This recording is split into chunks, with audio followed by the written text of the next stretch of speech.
is this? I don't know. It's me. It's Amid the Ruins. It's a guy who makes Dyer wave music.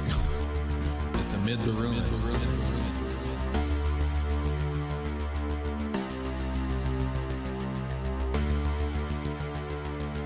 Dyer wave music.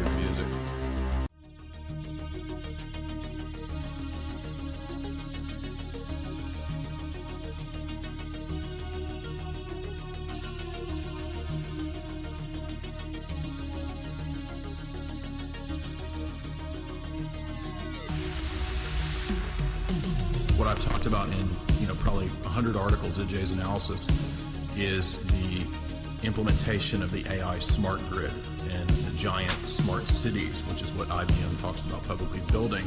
And that's where we're going, and that's what I think we have to be really concerned about. So all of these tensions, they are part of a long-term strategy to basically get everybody moved into mega cities.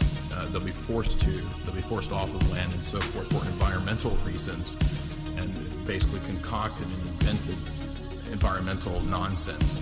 Then you'll be stuck in some hellhole mega city in a, basically a carton-size apartment living over a Target or something, or inside of a Target or a Walmart, as I said several years ago. It's actually coming true now. There's actually Target cities.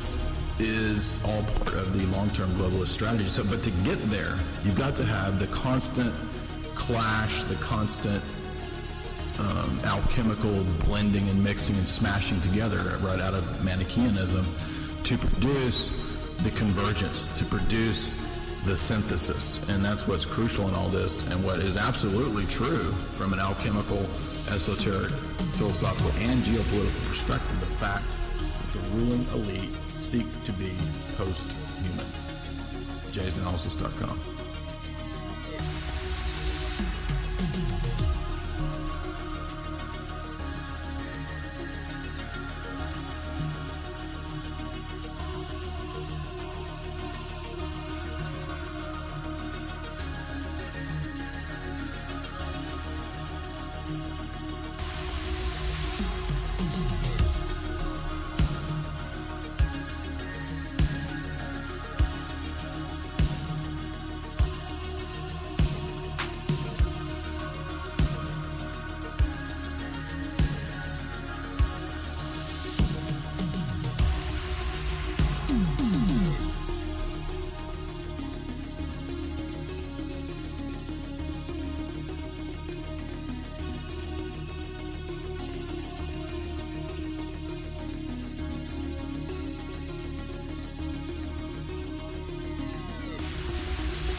Can't try to fix today's problems politically. And this is what so many people in alt circles and alt-right and alt-whatever and alt-media, they all seem to think that there's like a political solution to man's problems.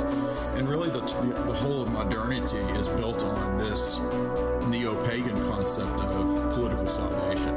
And there is no political salvation for man, because man's problems are not essentially political, they're spiritual.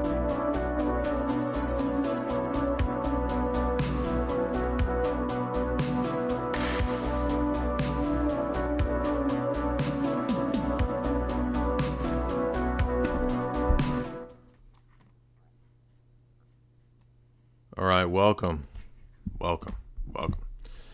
You're listening to Jay's Analysis, and it was high time that we responded to the last week. Actually, the last week was the week of the haters, wasn't it? It was not just this dude and that dude.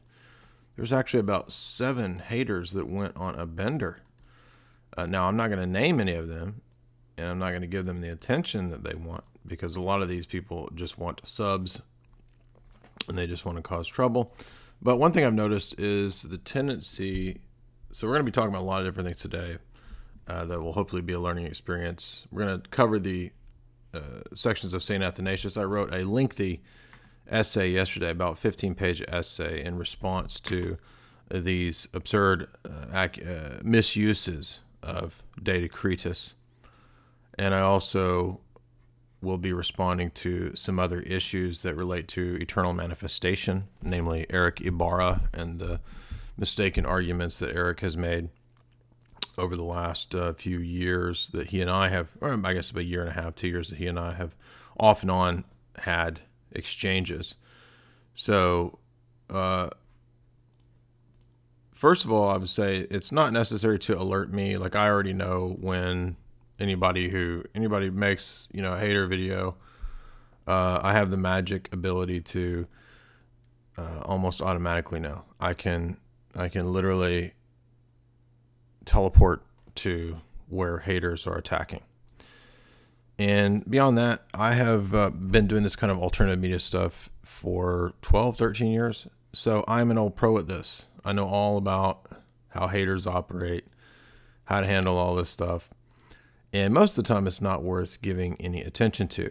Really, it's only worth responding to or giving attention to when there is an illustrative principle that you can derive from it or show and illustrate to others. So the first one I want to talk about is that if you're new to religious circles or churches, or especially churches that claim to have apostolic succession, one of the things that you'll run into is the phenomena of the wandering bishops. So it's worth talking about this just for a little bit because it actually ties into the intelligence world. The Episcopi Vagantes, this is the non-canonical world, the dark, seedy underworld, and yes, it is a dark, seedy underworld, of the wandering bishop phenomena. And the Wikipedia article is pretty good. It'll give you a good introduction on this. Again, not that Wikipedia is always right, but as you delve into this and you learn about the history, for example, of the Sedevacantists, and if you trace the history of the Sedevacantist movement back to their origins and how, typically speaking, in our day, people just kind of latch onto this as an online movement, you'll notice all the same patterns and trends that I dealt with in my cult video.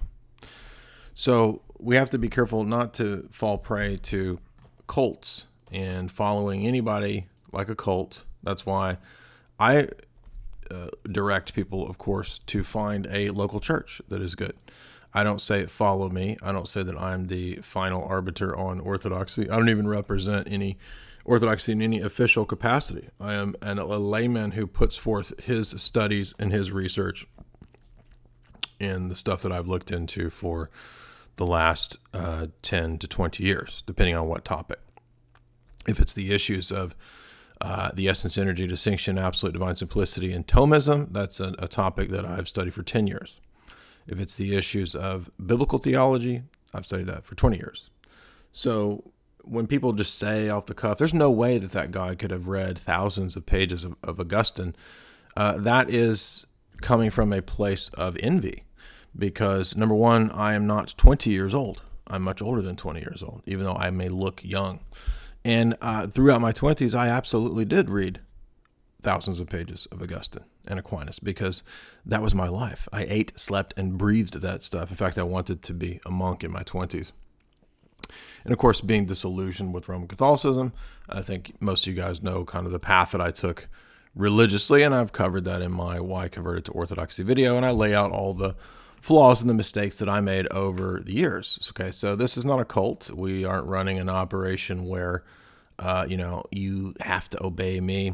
But one thing that does happen as your channel starts to grow, and anybody who works in or does media type stuff will tell you, is that eventually along the way, one of the unfortunate requirements is that you have to have a short attention span for haters and trolls. So you basically completely sever ties with these people.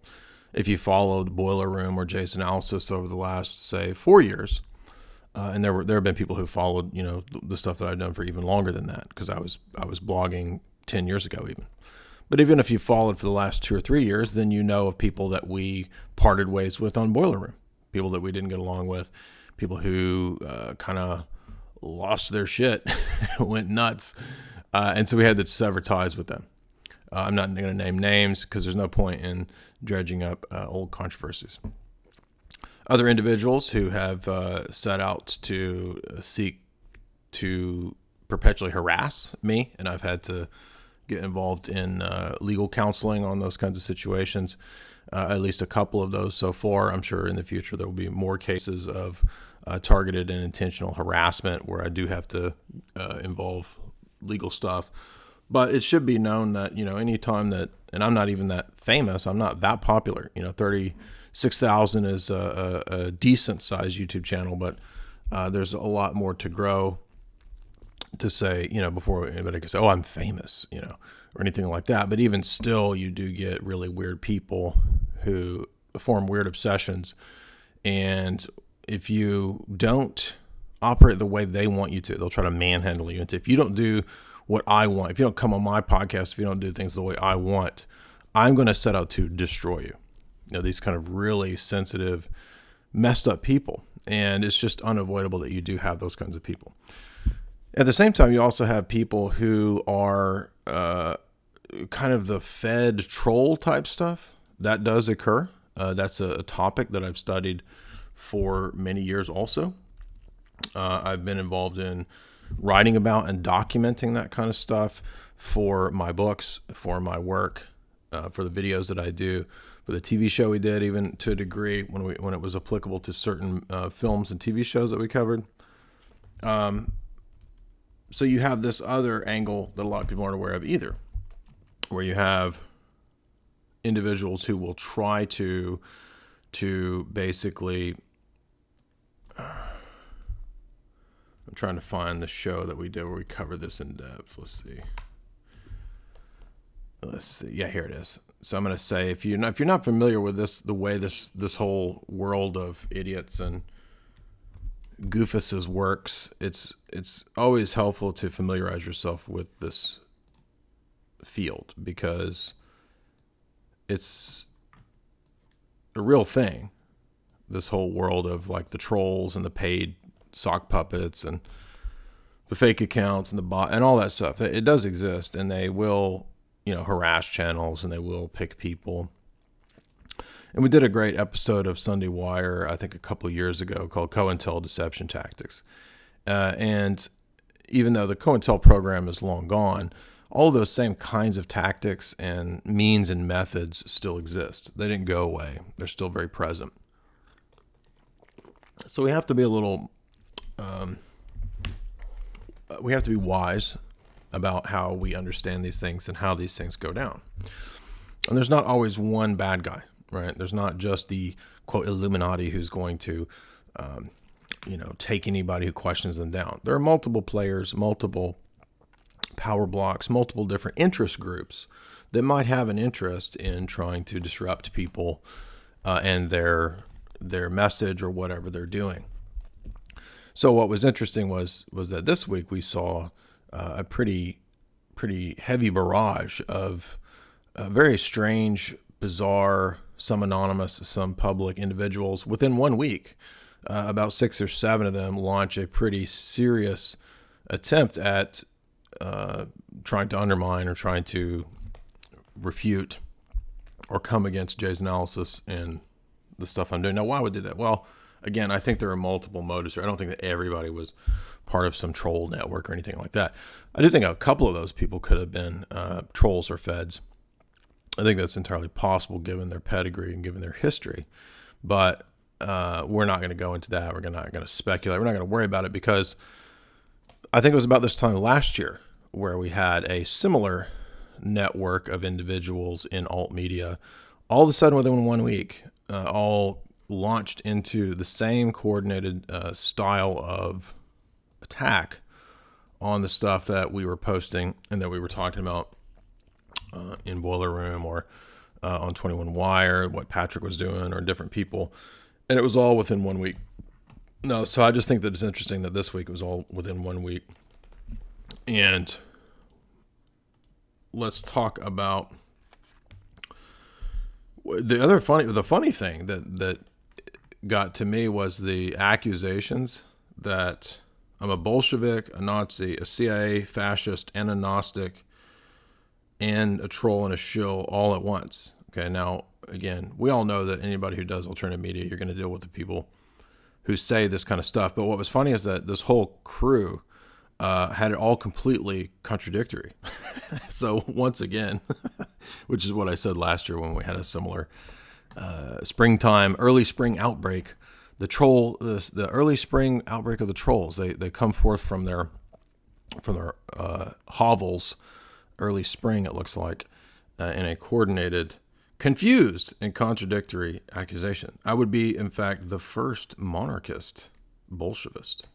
Right. So if you saw the guy who made the video saying that, once again, Dugin is the handler. Dugin's my handler, and I'm a Bolshevik Gnostic. secretly on the payroll of Putin. Now, you know that we did, of course, 2 critiques of Dugin, and we've talked about in the critiques of Dugin the positive and the negative aspects. The positive aspects being that he's one of the few geopolitical writers who does critique Darwin. We also made the point that there do seem to be Gnostic aspects of Dugin's thought. And there's a kind of relativism that I think is worthy of critique. Now, we have actually read Dugin. None of these clowns have, and they don't know what they're talking about. And if you have read Dugin, then you know that my critique is correct, that he does talk about Gnostic elements at the end of Fourth Political Theory, and that I'm correct in my assessment that he is also critical of Darwinism. So what could you disagree with? And the fact that someone interviews somebody does not make them a paid shill. You also can't assume that because someone interviews someone that they are working together. I have been interviewed on countless shows, some New Age, some Gnostic, some liberal, some leftist, some right-wing, some now neo-pagan. Okay? Does that mean that I affirm neo-paganism because I was on a show that's neo-pagan? Of course not. How many videos and talks do I have refuting Gnosticism and neo-paganism? Countless. Okay. Well, not countless, but a bunch, right? I mean, thousands, 20, 10, 20, 30,000 people have listened to these talks, right? So there's no, I mean, this is just utterly patently absurd to call me a Gnostic when not even 3 or 4 months ago, I did an entire talk on St Irenaeus' book Against the Gnostics. Okay. Utterly ridiculous. And so most of the time, but this is the way kind of the troll network does, that it relies on just kind of the passing confusion through half-truths, through white propaganda, gray propaganda, which might contain some truth. Oh, he's into Orthodoxy. Well, he must be a spy of the Russian government. Now, the other absurdity I want to mention about this, too, is that are we suddenly in the alternative media sphere, have we forgotten the surveillance capabilities of the government and the state? They know everything. Everything on the internet is public to them, I'm saying. So they know who you're talking to. They know who you converse with. They know who your contacts are on Skype and on Instagram and Telegram and Instant Messenger XYZ and Yo MySpace. They know how your MySpace is pimped out. Anything on the internet is known by the establishment surveillance people. And everyone knows this. So the idea that there are all of these Russian trolls everywhere, or that I am some sort of magical spy I'm basically the greatest master spy ever because I'm at once a Bolshevik and a CIA, and a Zionist and a Nazi all at once, right?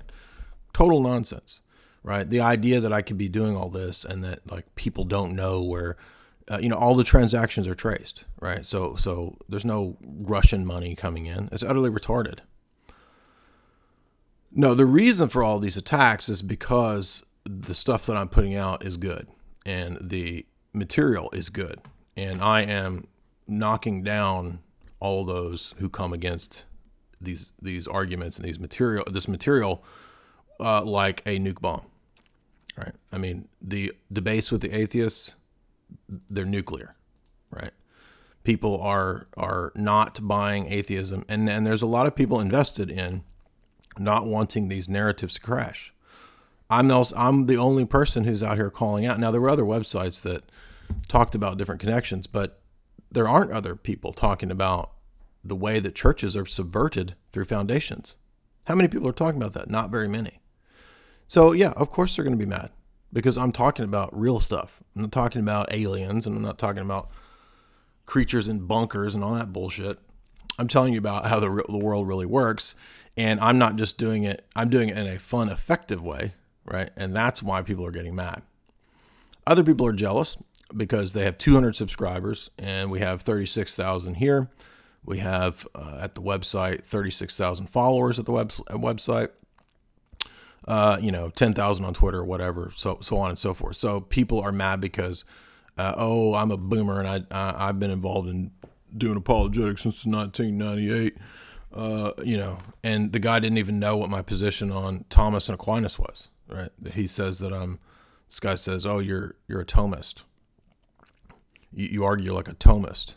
So then people send him the countless talks against Thomism, and he says, "Oh, you must be part of the Romanites cult." So then they send him the critique of Romanites, and he says, "Oh, well, you must just be a Calvinist then." So these people have no idea what they're talking about. They don't have a clue. These people aren't trained in philosophy. They're not trained in logic and rhetoric and debate. I am. Now, I don't think that ultimately academic training is that big of a deal. But if you notice that sometimes I don't take debates and I don't engage with people who operate this way, this is why. Because if you've not taken philosophy, if you're not trained in philosophy, then you don't know how to conduct formal debates. You don't know how to conduct actual debates. Now you might say, well, but you weren't always perfect and nice in all your debates. Yeah, because if it's blood sports, no, I'm not going to be perfect and nice because that's more of an entertainment style of debate. That's not a formal debate. When it was Kokesh, that was a formal debate. Timed replies, timed responses, Q&A, and crossfire. Right? Worski Live, not a formal debate. Come on. Now, at other times, so in other words, the audience, the context, that's going to determine, right, when it's going to be what. Now, we have tried to set up some other debates this week with people who actually would matter and who would be worth debating, like Dr. Robert St. Genis. So there was some discussion of the possibility of debating him. Now, think about it. What am I going to put my time into?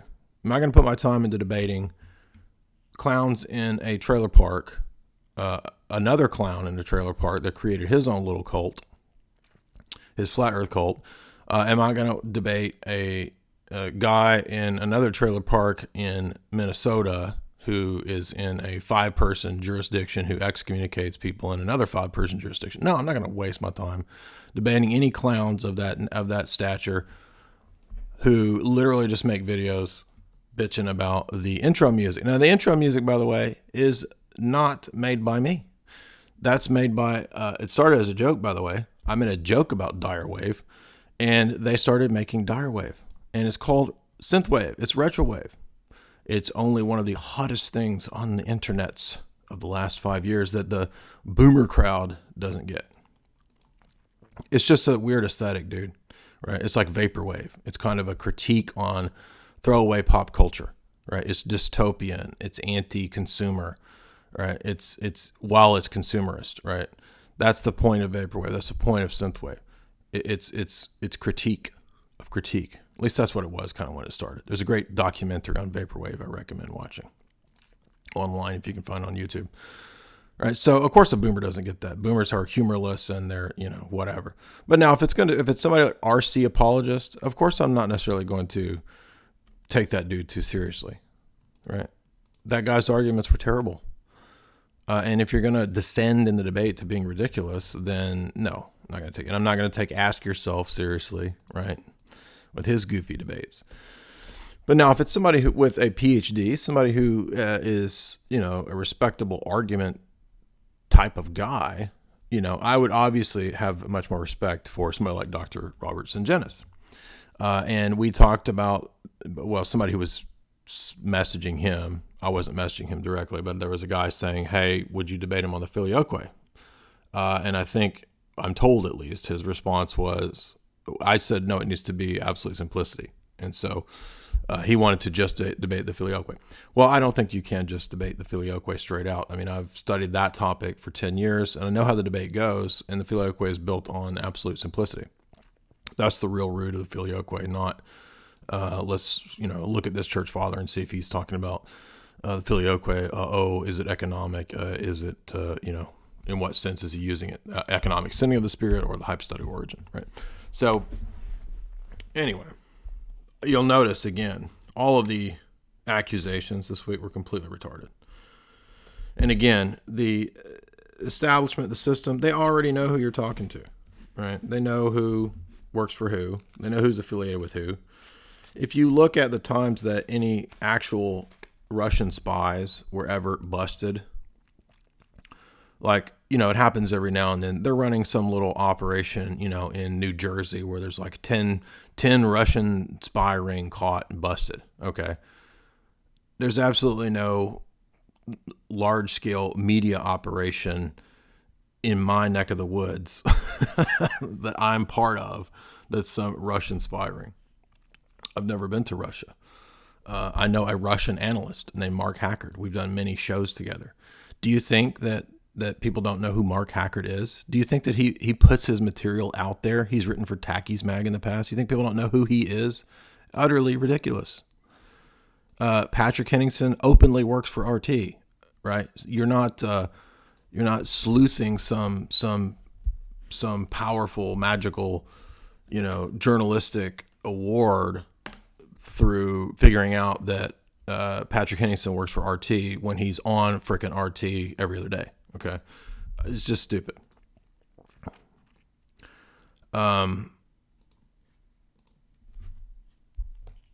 So, what else do we want to talk about?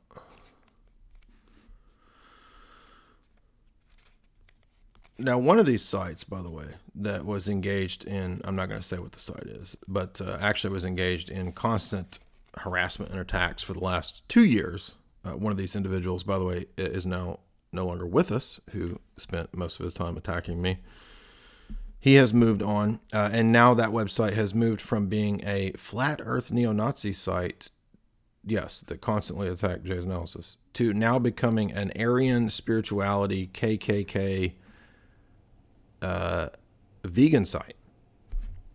So let's look at the quality of the opponent of the attackers. Let's look at the credibility of the people that attack the stuff that we do. Okay, I mean, we work with people who have literally met with Assad and who've worked in Syria with Assad. Okay, Vanessa Beeley did that. I went to the UK and I spoke with Patrick and other people in the UK alternative media, very well-known people. All right, Ian Crane, people like that. Do you think these aren't known people? Of course they're known, right? I've been in that documentary with Oliver Stone and Sean Stone, right? Do you think that people don't know who Oliver Stone is and who Sean Stone is? Do you think that all of this would be going on, that it'd be making a TV show with Jay Widener at Gaia, that it would be on Amazon, and that it would be on, all these different streaming sites? If I was a Russian agent and if I was working with any of these clowns? Of course not. Don't you think they would have, in the run up to trying to find somebody that they could pin some Russian spy ring on, don't you think they would have trotted out people? Of course they would have. I mean, somewhat with the Trump thing.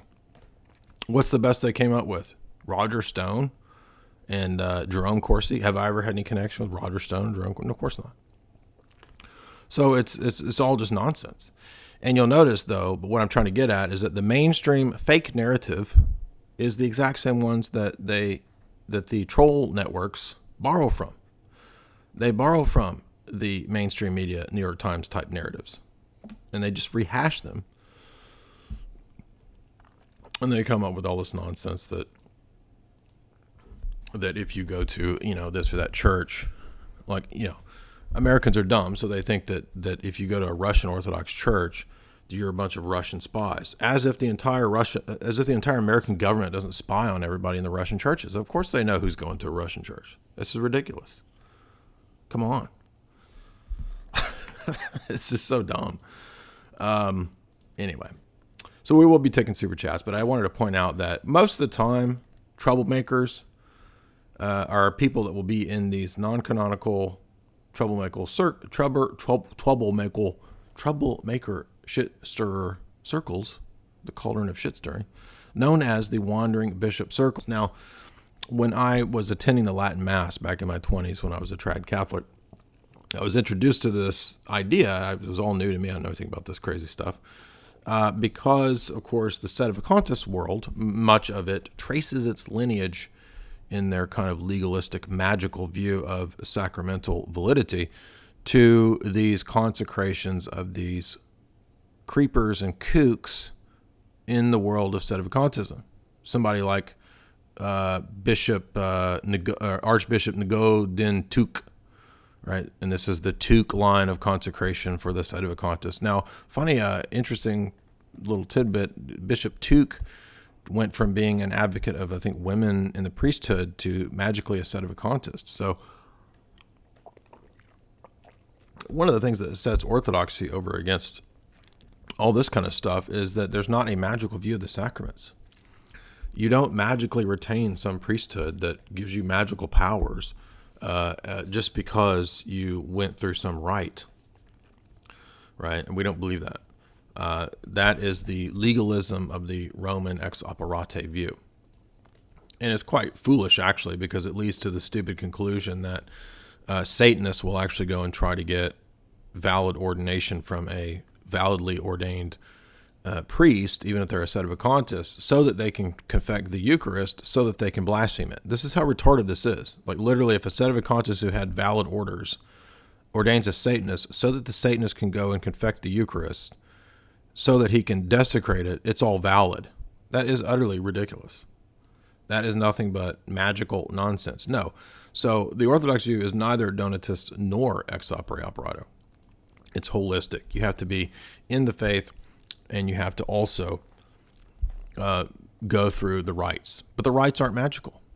There's no magical indelible mark that's put on the soul through the rite of ordination that gives you the Jesus is always present, confecting the Eucharist through you, even if you become a Satanist. That's utterly ridiculous. And that only became the norm after the Frankish period in the West, right, when you had the split of the East and the West. Anyway, so if you are in the circles of wandering bishops and kooks, and again, the Episcopi Vagantes world is essentially like that of alt media in the sense that much of it is, and again, there's sincere people in these worlds that are duped, right? But you'll most of the time find that the leader, the guru, is a crook, a shady person, and falls under all of the categories that I listed in my cult video. And you can find plenty of people who went into this world. Now, I did at one time know a Sedevacantist priest, and I one time went to a Sedevacantist mass. So I can speak with some familiarity with that world. But no, I will never. You might as well just stay home, right? I mean, if you live somewhere where your canonical church is so corrupt that you can't go, you might as well stay home and do what you can, in your own home, at your own hearth, your own icon altar, rather than be involved in this world of spooks, kooks, and crooks, because that's all that world is. And I assure you of that. Much of the alternative media world is spooks, kooks, and crooks. So we can't fault people for being suspicious.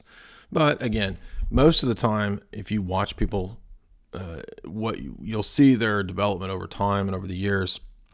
Usually within 1 to 2 years, it becomes evident if somebody is a phony. If they're phony balonies, you'll have maybe a year or 2 year period where they put out a lot of truth, and then they go crazy. Then they light the fire, right? Then it goes batshit crazy, right? You're going from, let's look at flat Earth, and maybe flat Earth's true. And a year and a half, 2 years later, it's, there's, Hitler was correct, and there's bases, and, we're going to start a new Reich or some nonsense like this, all of which is completely stupid. But that's also another technique that feds or plants or literal lunatics will do, is they will lead you down a garden path. They'll start you with a little bit of this, and they'll talk about a lot of truth.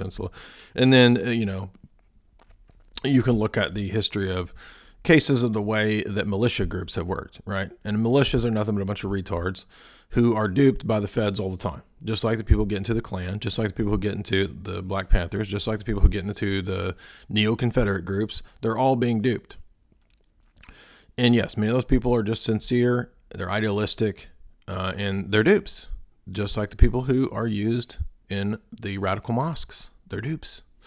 How long have we been talking about that? The entire time we've been here doing this. So don't listen to any of these clowns that try to tell you that that's not true. I know it's true. I have studied it for a long time. I wrote a thesis on it. I know how it works. And again, we cover it in detail in this video that Hesher and I did, where I hosted Sunday Wire, where we talked about the means and methods of how groups are co-opted and how they're used. Now, again, why do you think I'm not involved in any of these dumb political groups? Why do you think I don't go in? Because I know how this works. I'm not 20.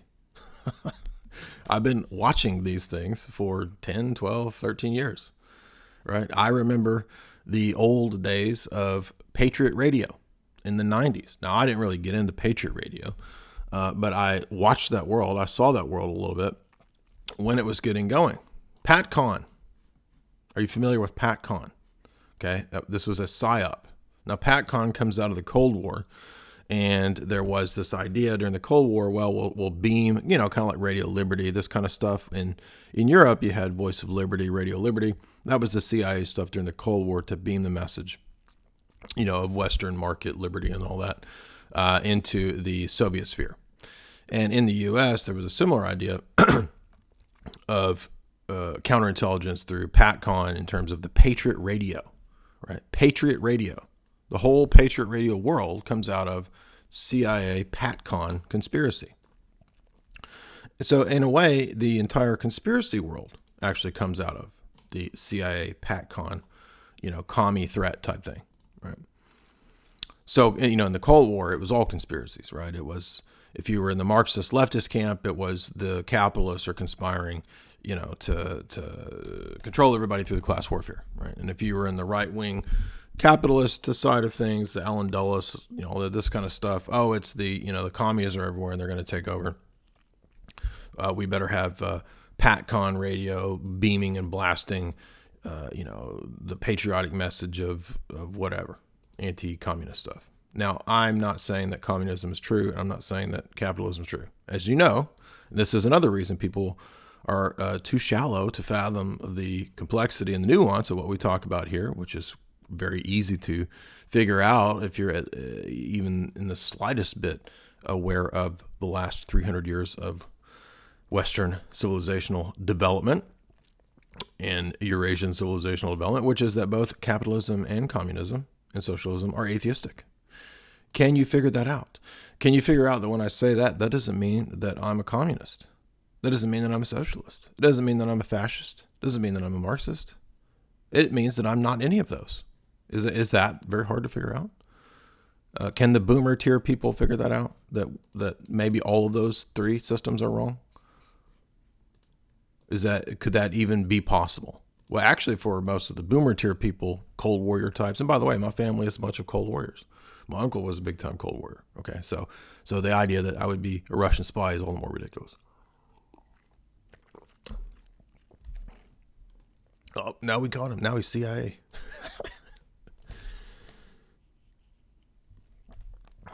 What if maybe I'm Rhodesian intelligence. Maybe it's a wild card you don't even know. And it's just some like African republic that recruited me when I was in college, and I worked for Rhodesia's intelligence. And I just happened to be like the best Rhodesian, Congo, Liberian spy of all time. Why does it have to be like, it's like there's only KGB, there's only CIA. What about the vast Rhodesian spy? I'm a swallow for the Rhodesian spy network.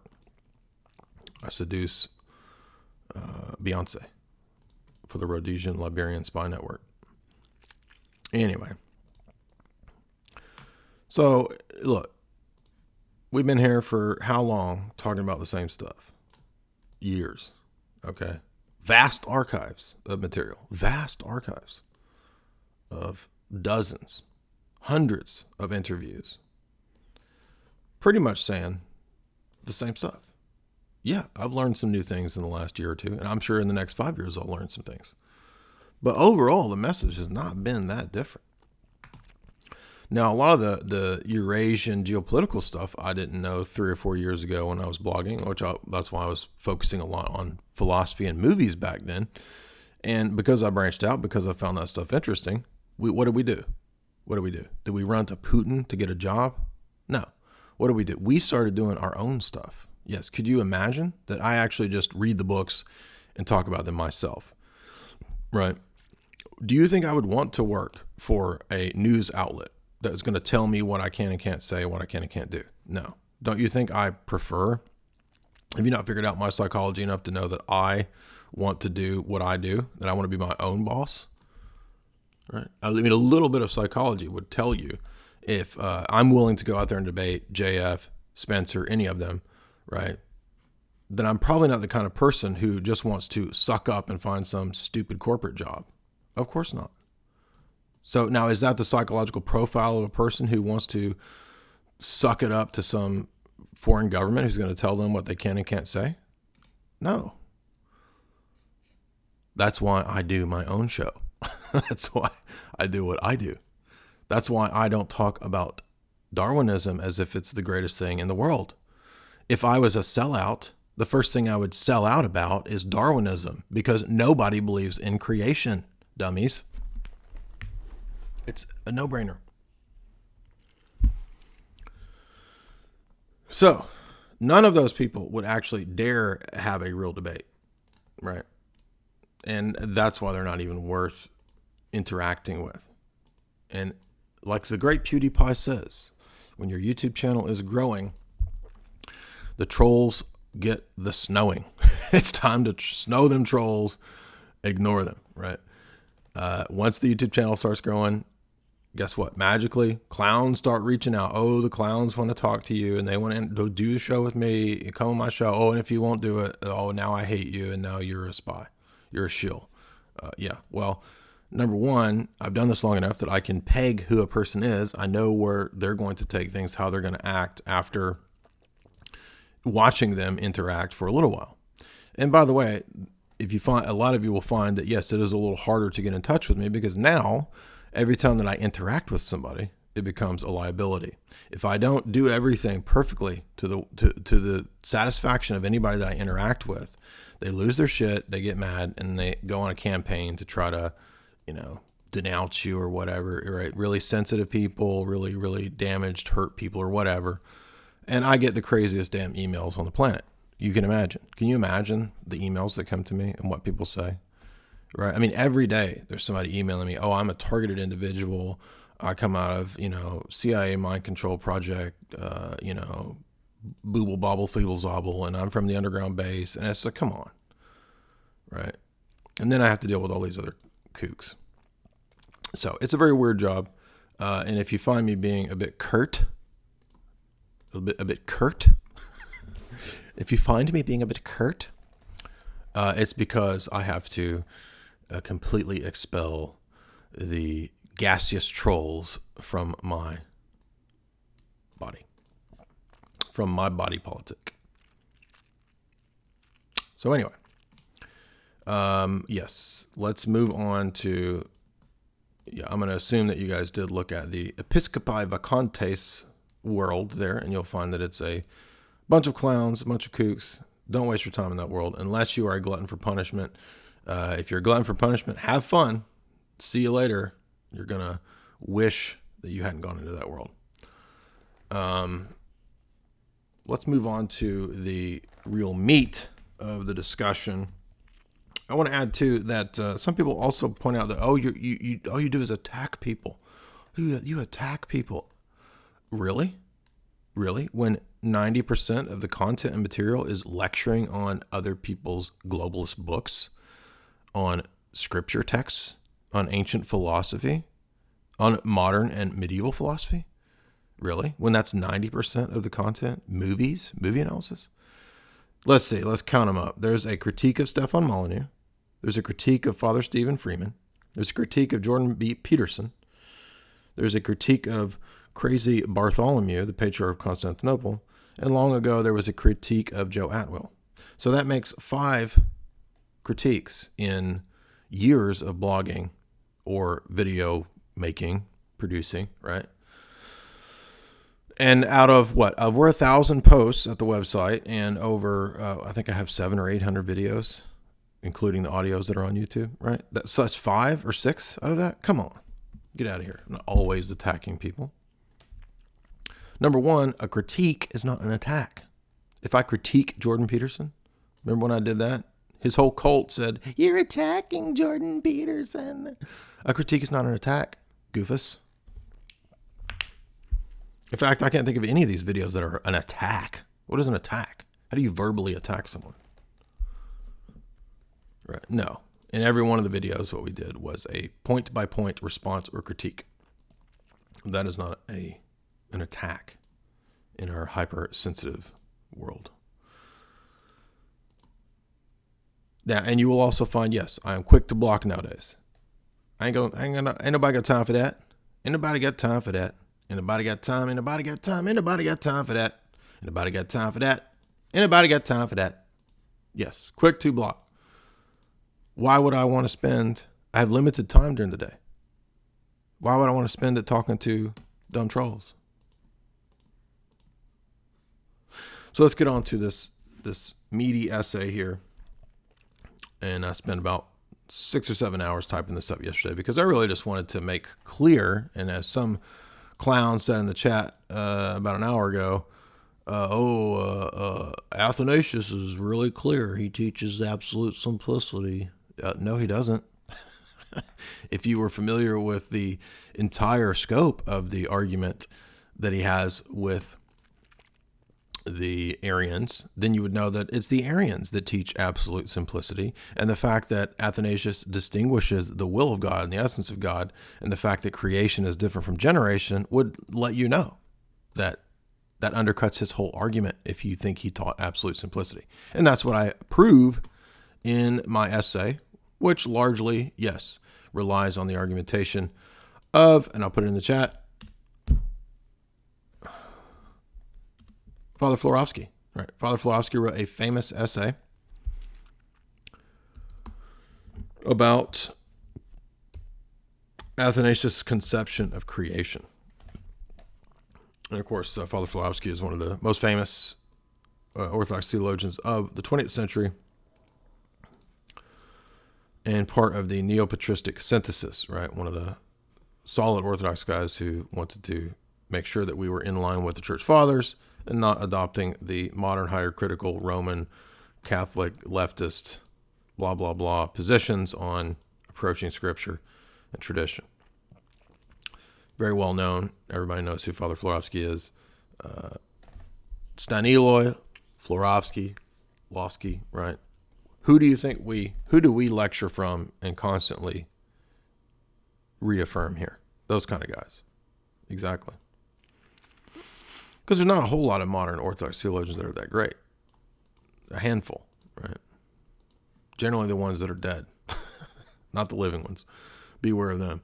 And so I will include that link to that famous paper underneath my essay. It's also linked in the essay, which is, again, Athanasius on the Doctrine of Creation. And what Fr Florovsky demonstrates very clearly, lucidly, and eloquently as a premier Orthodox scholar is that the Athanasian distinction between generation and creation was already commonly accepted in the church at his own time. And that is, in fact, the Arians who borrowed the argument of Origen. Because Origen had a pretty strong argument about the subordination of the Son. This is also why it's ridiculous for these clowns to try to resurrect Origen. Origen is a heretic. He's not just condemned because of debate over apocatastasis. He's condemned over multiple councils for multiple reasons. He's condemned for absolute simplicity. He's condemned for reincarnation. He's condemned for the subordination of the Son. He's condemned because he thinks that there are eternal recurring falls because of his doctrine of simplicity. Okay, so Origen is not just some debatable great theologian. No, he's a crucial heretic. He cut his balls off. He's not a saint. You can't cut your balls off. What lunatic cuts his balls off? Lunatics cut their balls off, right? He's a cuck. The apocatastasis, more like it. So if we look at this essay, and I start out by, of course, we will have a little bit of reading too from the book by John Meyendorff, which is a good introduction to, just a good introduction Gregory Palamos, Orthodox spirituality, because of course he does contrast here, as some of these clowns have said, the Palamite tradition is yoga. You guys do yoga. What idiocy. What idiocy. It's not yoga. And Meyendorff is good on that because he explains how we don't do yoga. It's not yoga, dude. St. Seraphim Rose has a whole book against yoga. And come on, this is ridiculous. To call this yoga is just total nonsense. And Meyendorff states, the philosophical objection that St. Gregory Palamos was introducing a second and lower God besides the Godhead, Palamos replied over and over and over, that's not correct. No multiplicity of divine manifestations or energies could affect the unity of God, because God is beyond all the categories of wholes and parts. And that's directly out of Dionysius Areopagite and the Divine Names. We did a whole lecture on that. The unity of God and these categories are not defined according to human philosophic terms. In God's essence, he remains unknowable always, but he reveals himself wholly in each energy as the living God. So God is wholly present in his energies, even if it's the energy of providence, right? And you say, well, but if love and providence and mercy are distinct attributes, then how is God wholly present in each one? That's why it's a mystery, bro. That's why it's a revealed doctrine and not a philosophic doctrine. We don't believe it because of the law of non-contradiction applying to the divine essence like the trads want to do. We believe it because it's revealed as so. And that's what I demonstrate in that essay.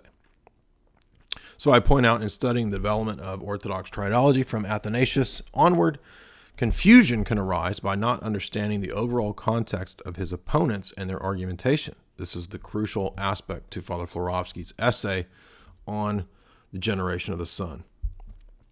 In fact, most are unaware that the Arians who opposed Athanasius did not do so on the basis of some word like homoousios, but in fact, there was an even more subtle argument that the Arians argued the Son was a product of the will or energy of the Father. Right? That would make the Son a work of the Father. As such, given the simplicity of the Father God, according to the Arians, because they thought that the Father God was the same as the simple essence of God, there could be no real distinction between Father and Son without introducing a division or composition. Do you see that? Do you see that? Right away. The assumption here is a distinction entails division or composition. That's what all the heretics say. Indeed, absolute definitional simplicity is the presuppositional basis for both Origen and the Arians, and where they base their objections. This is covered in numerous Orthodox works, all hammered out so constantly and consistently that for any Orthodox person to disagree with is utterly absurd. Right? Free Choice and Maximus Confessor, God, History, and Dialectic, Father Staniloy's Orthodox Dogmatics, Volume 1, the works of Fr Florovsky, right? All very clear on the notion of creation and the divine energies and God's unity and simplicity. Also in the triads. We already did a whole lecture on the triads, didn't we? Of course we did. We did a whole lecture on Losky. Losky covers this. However, some will sever a section of Athanasius out of the context of his work De Decretis, intent on proving that Athanasius taught absolute divine simplicity in the Thomistic sense, right? Anachronistically trying to prove that Athanasius taught what Thomas teaches. We're going to show how absurd this is. Not only is this absurd given the entire context of the anti-Arian works being intent on refuting the doctrine of Hellenic philosophic simplicity, we will see that St. Athanasius' proof text paragraph actually refutes them. All right, it's actually a proof for us. From there, we will move on to looking at how the doctrine of God's processions and manifestation developed in precision. So there is a development, for example, from the time of Athanasius into Basil, Gregory, and Gregory. Right? The Cappadocians do develop the theology of the Trinity of person, nature, essence, energy. Right? If you read Basil's letter 38, Basil's letter 234, obviously they develop. Right? If you've read the theological orations of St. Gregory Nazianzus, it develops. If you've read against Eunomius, it has developed. Does development mean Cardinal Newman's evolution of dogma? No, it does not. It just simply means a further precision of the truth already present. So let's look at this paragraph here that is supposedly the knockdown proof, and we will kind of try to work through it. And I will take you through this essay to the beautiful conclusions. And you will see my point. So here's Decretis 22, which is going to be supposedly the proof that Athanasius taught absolute divine simplicity in the exact same way as Thomas Aquinas. Okay. So he says, if any man conceives God to be compound or an accident in his essence, as in essence, or to have any external envelopment and to be encompassed as if there is anything about him which completes his essence, you see. Now, what did St. Gregory Palamas say? Did he say that the energies complete God? No, he said God is wholly present in every one of his energies. All right. So that when we say the name God, or when we say the name Father, that we do not signify the invisible, comprehensible essence, but something about it. Okay. Now, does that, when he's saying that, is he contradicting what St Basil will say in letter 234, or what Dionysius says in the Divine Names, that when we speak of the attributes of God, we signify something about him? No. He's not responding to Basil in the essence energy distinction. He's responding to Arians who think that the Son, right, would be a completion of God or a further addition to God. You see. This is not the same thing as essence energy distinction. This is about the Son having a subordinate status, right? You have to understand the opponents and what their argument is. And the opponent's argument is that the name God and Father are absolutely simple and identical to this one essence of Godhood, the unbegotten, right? And therefore, if the Son is distinct, then he must be an operation or a work or a will from this simple essence of Father. Now, if you've not read in depth into the Arian controversy, you wouldn't know that. Most people don't know what the actual basis of the Arian argument is. They just know that, Athanasius refuted the Arians, and he said homoousios as opposed to homoousios, right? Of the same essence as the Father, and not of like essence as the Father, right? But that's not the totality of the debate. If it was, then Athanasius wouldn't have written hundreds of pages on this debate, but he did. But look what he says. He says, the name God and Father, by these, we do not signify that we basically do signify the essence of God and not something about it that completes it, as he said above. Then let them complain that the Council of Nicaea stated that the Son was from the essence of God. But let them reflect that in thus considering, now wait a minute, let's stop here for a second. Is the Son from the essence of God in the sense that the common Godhead generates Jesus? Of course not, right? And he's going to actually explain this in a second. The common Godhead, the common nature, doesn't generate anybody, because that would mean that Jesus generates himself. That would mean that the Holy Spirit generates Jesus, because they all share the common same nature. Nobody believes that. So first of all, their attempt to use this text actually makes Athanasius say something completely ridiculous that nobody believes, right? So the fact that they want to try to use this to mean that the Son is generated from the essence of God, St. Athanasius goes on here. What does he say? No, he's generated from the essence of the Father. Look what he says. Therefore, skip down a little bit. Well, actually, let's just read through. If God is simple, and he is, it follows that saying God and naming Father, we name nothing as if about him, but signify his essence itself.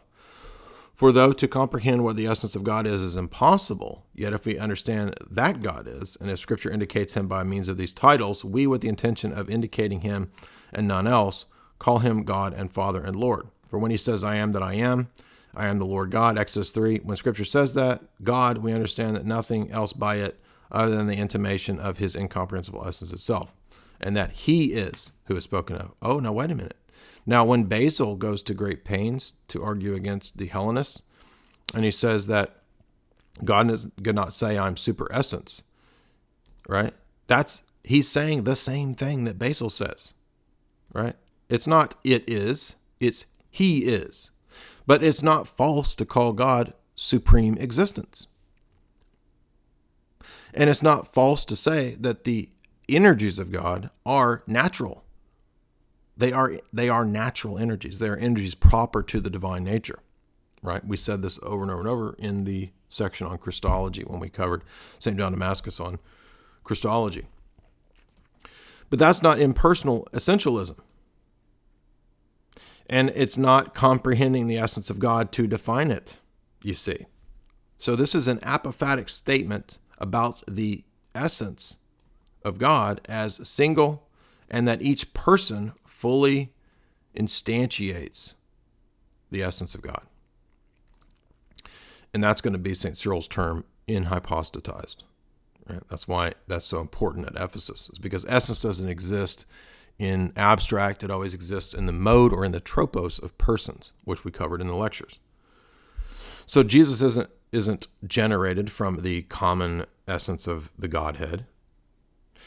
It is proper to speak of Father, Son, or Spirit as God, and all three of them are God, right? So the term God can refer to Father, Son, or Spirit, or it can refer to the Trinity in toto.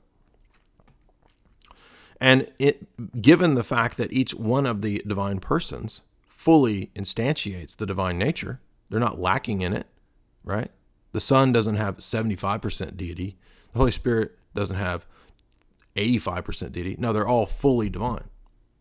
So they all wholly instantiate, W-H-O-L-L-Y, instantiate the divine nature. And this is the consistent teaching of all the Eastern Fathers. There should be no question about this. In fact, the perichoresis, which is the doctrine of the divine indwelling, also proves this, right? The Holy Spirit and the Father fully indwell the Son. The Son fully indwells the Father, as does the Holy Spirit. Right? So obviously that means then that any time you were to talk about any single person of the Godhead, and you were to say the Son is God, it is perfectly fine, right, as long as you understand the context, to understand that that is not a strict identification of nature and person. And that's how these heretics would have it mean. They would have it mean Sabellianism or modalism, which is utterly ridiculous. That's not what it means. And that's because Jesus isn't generated from some generic essence or the common essence of the Godhead. He's generated from the sole arche and cause of the Godhead, the Father. Right? The Son of God is from the essence of the Father. And again, if we were to say God is the existent one, and we were to say that Exodus 3:14 is a statement about supreme existence, that's fine, as long as we understand that it means He is, and not it is, not some super essential impersonal essence. That's what St Basil specifically rejects, especially when he talks about using the Greek terms for a personal He is, not it is, He is. If we say that God is the one, is that wrong? Well, it's not wrong if I mean that there's only one God, but it is wrong if I mean that the numerical number one is absolutely strictly identical to God. It's not. God is not identical to the numeral one, obviously, right? So in the same way, you have to understand any predicate of God in this same way.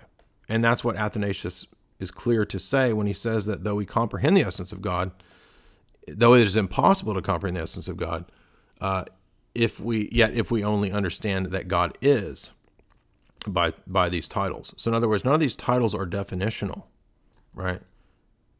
Essence, nature, goodness, God, loving, merciful, provident, wise.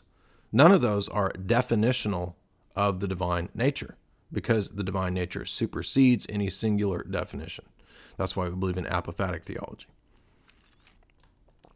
However, that doesn't mean that when you name one of the persons that you are not fully naming a fully divine person, that you're not fully naming God. In other words, if I say Jesus, right, I can say I'm naming nothing else than the divine nature when I name Jesus. Does that mean that Jesus is not a distinct person, and that means Sabellianism? No, of course not. Right. So in other words, you can't take that statement to mean that nature is identical to person, or that all the attributes are identical to one another.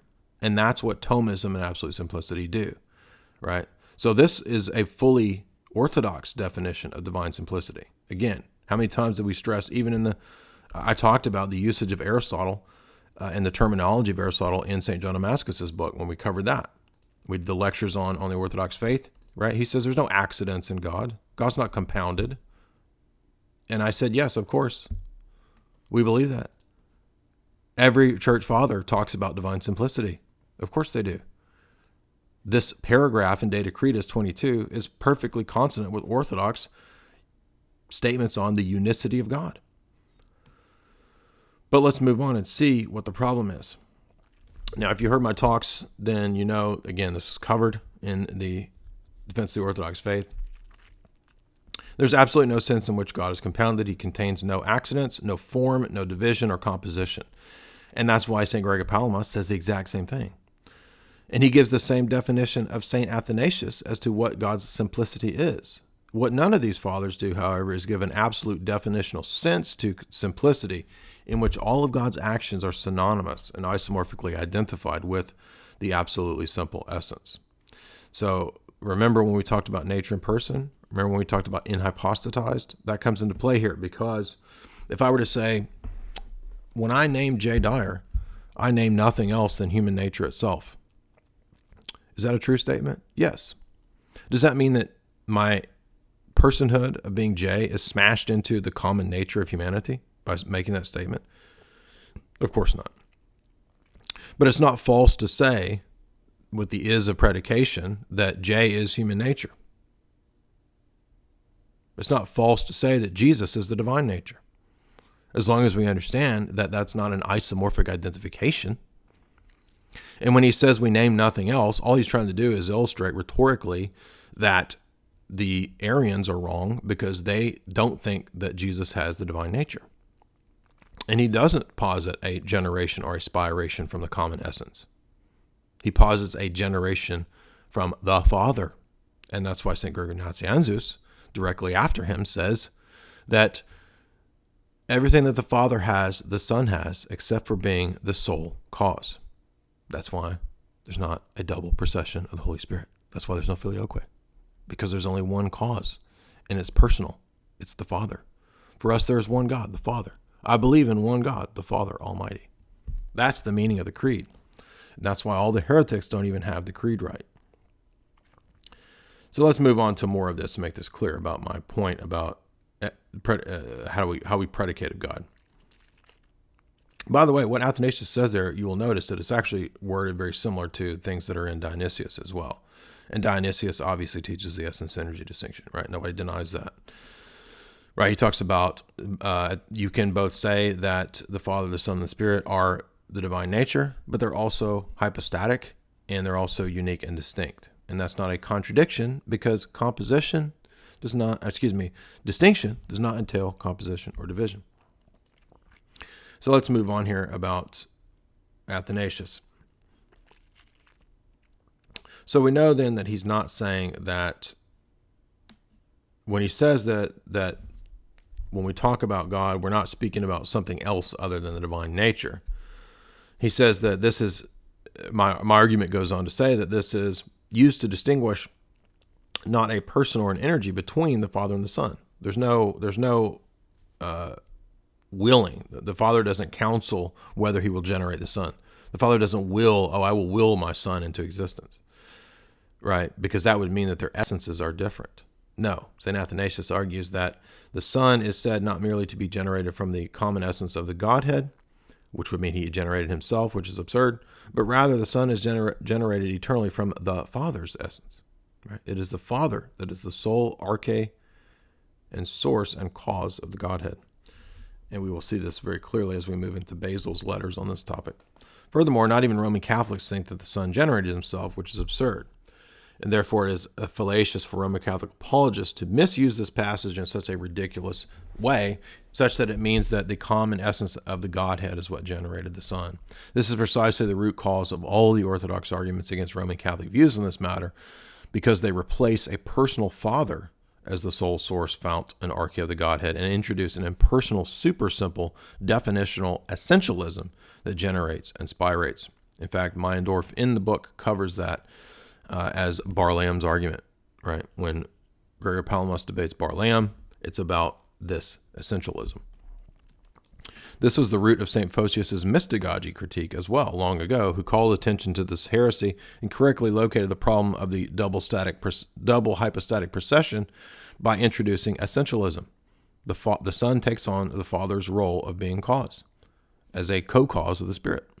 Thirdly, we come to the more useful section for their error, that is in this Athanasius section, which is the attribution of the Father and the Son to the divine essence. Not only is this an Orthodox doctrine, but those that are in error, they mislead by simple word usage and lack of nuance. We have stressed many times that in order to grasp the distinction between nature and person in God and in man, it is necessary to know of the terms and also the later developments in St. Cyril's dispute with Nestorius and at the Council of Ephesus. One of the crucial Cyrillian and Orthodox ideas that emerged was the mode or tropos in which nature exists. Because we do not introduce impersonalism or essentialism into our theology, it is crucial to understand that the mode in which nature exists is in persons, in hypostases, in hypostatized. So in patristic theology, this eventually becomes dogmatized after Ephesus. Okay, Athanasius is before Ephesus. And this statement is true of both God and man, and angels too, if you want to be precise, because God and human nature does not exist in an abstract, but only in the mode of persons. This is why we don't approach God first and foremost as a simple super philosophic essence or a substance or a monad or an abstracted nature, but as God the Father, as a divine person. This is the whole argument of Demetrius Staniloi's Orthodox Dogmatics, Volume 1. However, does that mean that it's incorrect to speak of God as one, or monad, or existence, or supreme nature? Of course not. The Fathers commonly and frequently do so. In fact, there is a theological oration of St Gregory Nazianzus where he says that I am signifies that he is the existent one. And then he goes on to say, but guess what? There's no beatific vision because you will never see that essence. So the very text that's also in St. Gregory Nazianzus that Roman Catholics will rip out to try to prove absolute divine simplicity and the beatific vision, they lie because he goes on to say that you will never see that essence. And I will pull that up for you. So once again, just like with this, it's the rip it out of context.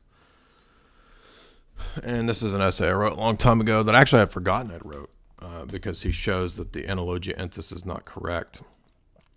And he goes on, St. Gregory goes on to say that, yeah, God is the supreme existent one, and his nature is unknowable, and you will never see it. You will never see the divine essence. And that is quoted very clearly in my essay. Oh, I forgot. I cut the title off of it. Gregory Nazianzus versus the Thomistic Analogia Entis. I wrote this in 2010. Again, I've been at this for a long time. So once again, just like with Athanasius, what the Roman Catholics will do is they will rip the statement out of St. Gregory Nazianzus, which I'm about to show you. And they'll say, oh, look, he says that I am means I am supreme existence. Yeah, did you read the rest of what he said? What does he say? The divine nature cannot be apprehended by human reason, and we cannot even represent it to ourselves in all of its greatness. St. Gregory discusses the concept of the Old Testament theophanies in this oration. Let's see which oration this is. This is the 5 theological orations, all of which, by the way, should be read. He says that when Moses saw God, right, he saw not the divine essence, but the goodness of God.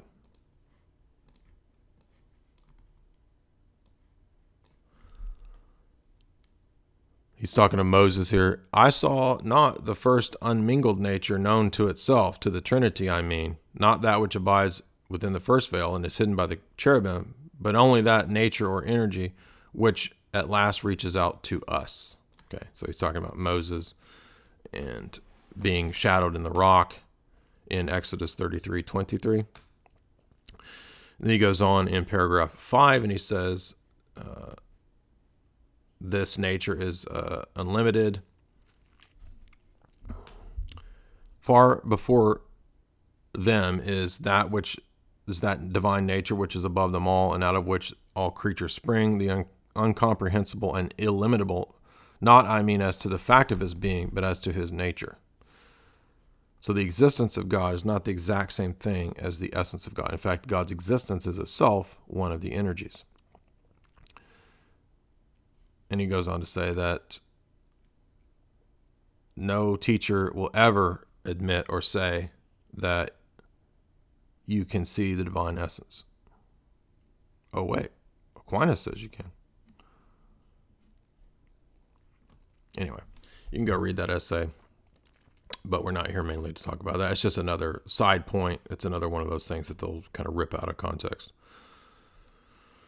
But let's get back to the essay here about this Decretis section. Because as I continue here,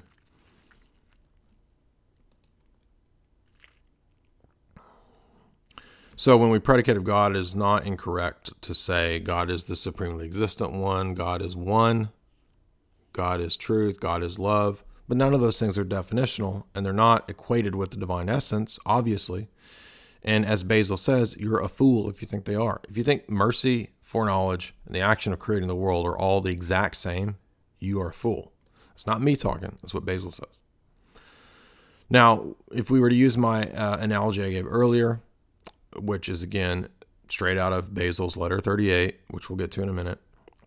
If I were to say that J is an example of human nature, I could also say J is nothing else than human nature, right? The statement itself is not incorrect, right? I am an example of human nature. And for rhetorical flair, I can say that I'm nothing else than human nature. And you say, but wait a minute. Athanasius isn't just using rhetorical flair. He says that is the divine essence. No, he doesn't. He says we do not define the divine essence. So you would make him contradicting within the exact same paragraph when he makes these claims if you make him to say that calling God God is a definition of the divine essence. Right? That's what absolute divine simplicity does, is that it falls down on the horns of a dilemma either way. On the one hand, if you believe in the via negativa and apophatic theology, then you're not actually naming God, you're just naming created effects of God. So the name God, what is it applying to? Right? If you think that you are actually experiencing God, then you have to believe the divine essence is somehow spilling out into created existence, which no Roman Catholic believes that. They all believe it's created effects, right? That's what the creaturely analogies and the analogia entis is about. So you're not naming the divine essence, you're not naming God, because you're not actually experiencing God. You're experiencing created effects of God. So then how do you know what you're naming is correctly named? Well, you don't. Right? That's why St. Gregory Palamas said to Barlaam, your whole view leads to atheism. And it did lead to atheism, because all of the Enlightenment people who followed these dumb classical arguments from natural theology said, we're not actually naming a deity that can be known. We're naming created effects. And if all the names of the created effects are all synonymous with one another, then it doesn't matter whether we talk about God's justice, God's mercy, God's love, because they're all the same and they all blend into meaninglessness. Right? So that's one way to cut the error. The other way to cut the error is to say, if we do define God's essence as love, then if it's absolutely simple and it's love, and it's also eternal, and it's also creation, God's essence is to be a creator, then he's eternally a loving creator. And he eternally created creation.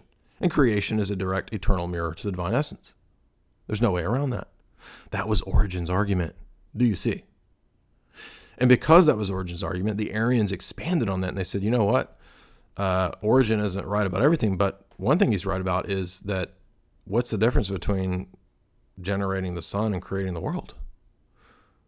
If God is eternally the Father, and he's eternally the Father of the Son, and he's also, by essence, creator, right? Remember, all of these descriptors are definitions of the divine essence. Then he's eternally creating the world, just as much as he's eternally generating the Son. That's the whole Arian argument right there. Based on what? Absolute simplicity. Yeah, but you didn't know that, did you? No. You started attacking, you started talking shit, and you had no idea what you were talking about. Literally, a lot of the critics out there, they have no idea. They haven't read this famous essay on Athanasius and creation. They haven't realized that their stupid argument undercuts the entire argument against the Arians. The entire argument is over whether the Son is different from, the eternal generation of the Son is different from creation. That's the argument. But they don't even know that. These people have no idea what they're talking about. So as we move on here in my critique, and we're gonna lay this to rest, dude. We're gonna put this. We're gonna annihilate this. Just wait.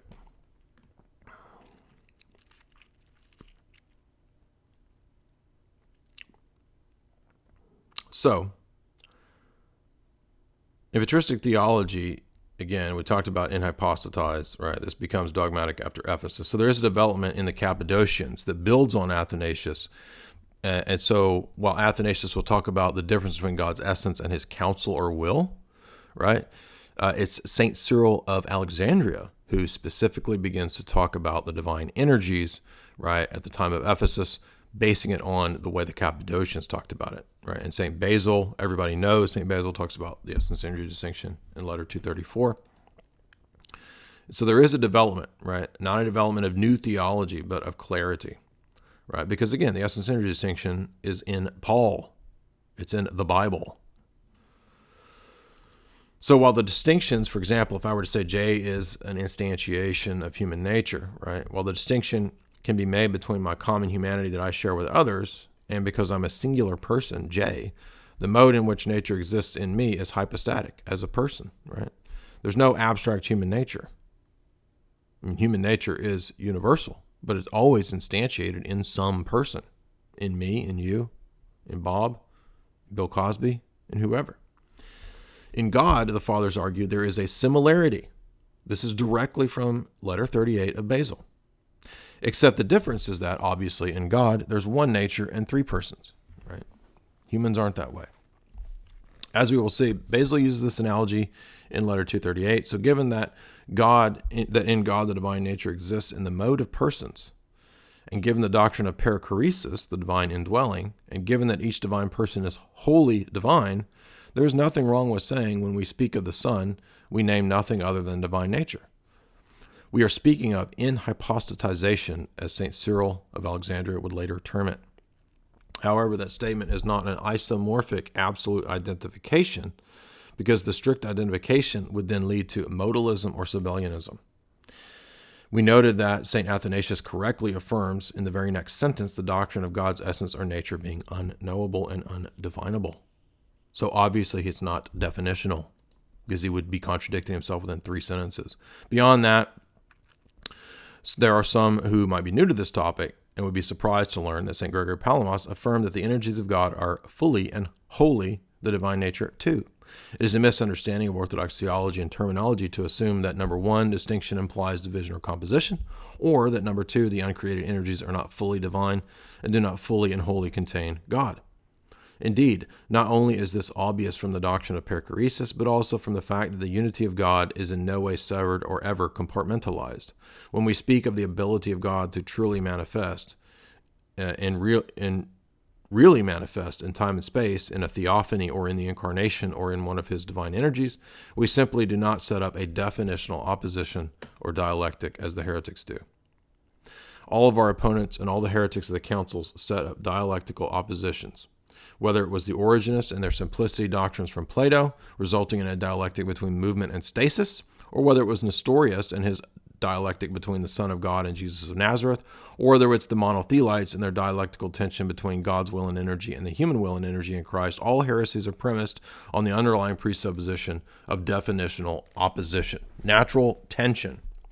What is amazing to me is that every solid work of modern Orthodox theology, from Fr Florovsky to Father Staniloy to Losky, all hammer home this exact same point that I am making to you and have made for years now, ad nauseum. And even many in the Orthodox world don't grasp or see its import. In summation, I reiterate, there's nothing wrong with saying that the Son is the divine nature, as is the Father. And if you say that my analogy is false between human nature and divine nature and human persons and divine persons, then go read letter 38 of Basil, who says the exact same thing. To demonstrate the equality of persons, so long as we understand that the Father and the Son are truly distinct, and that the divine essence is not a modalistic black hole that negates all distinctions. That is why we don't believe in absolute divine simplicity as it is clearly defined in the Roman Catholic Encyclopedia.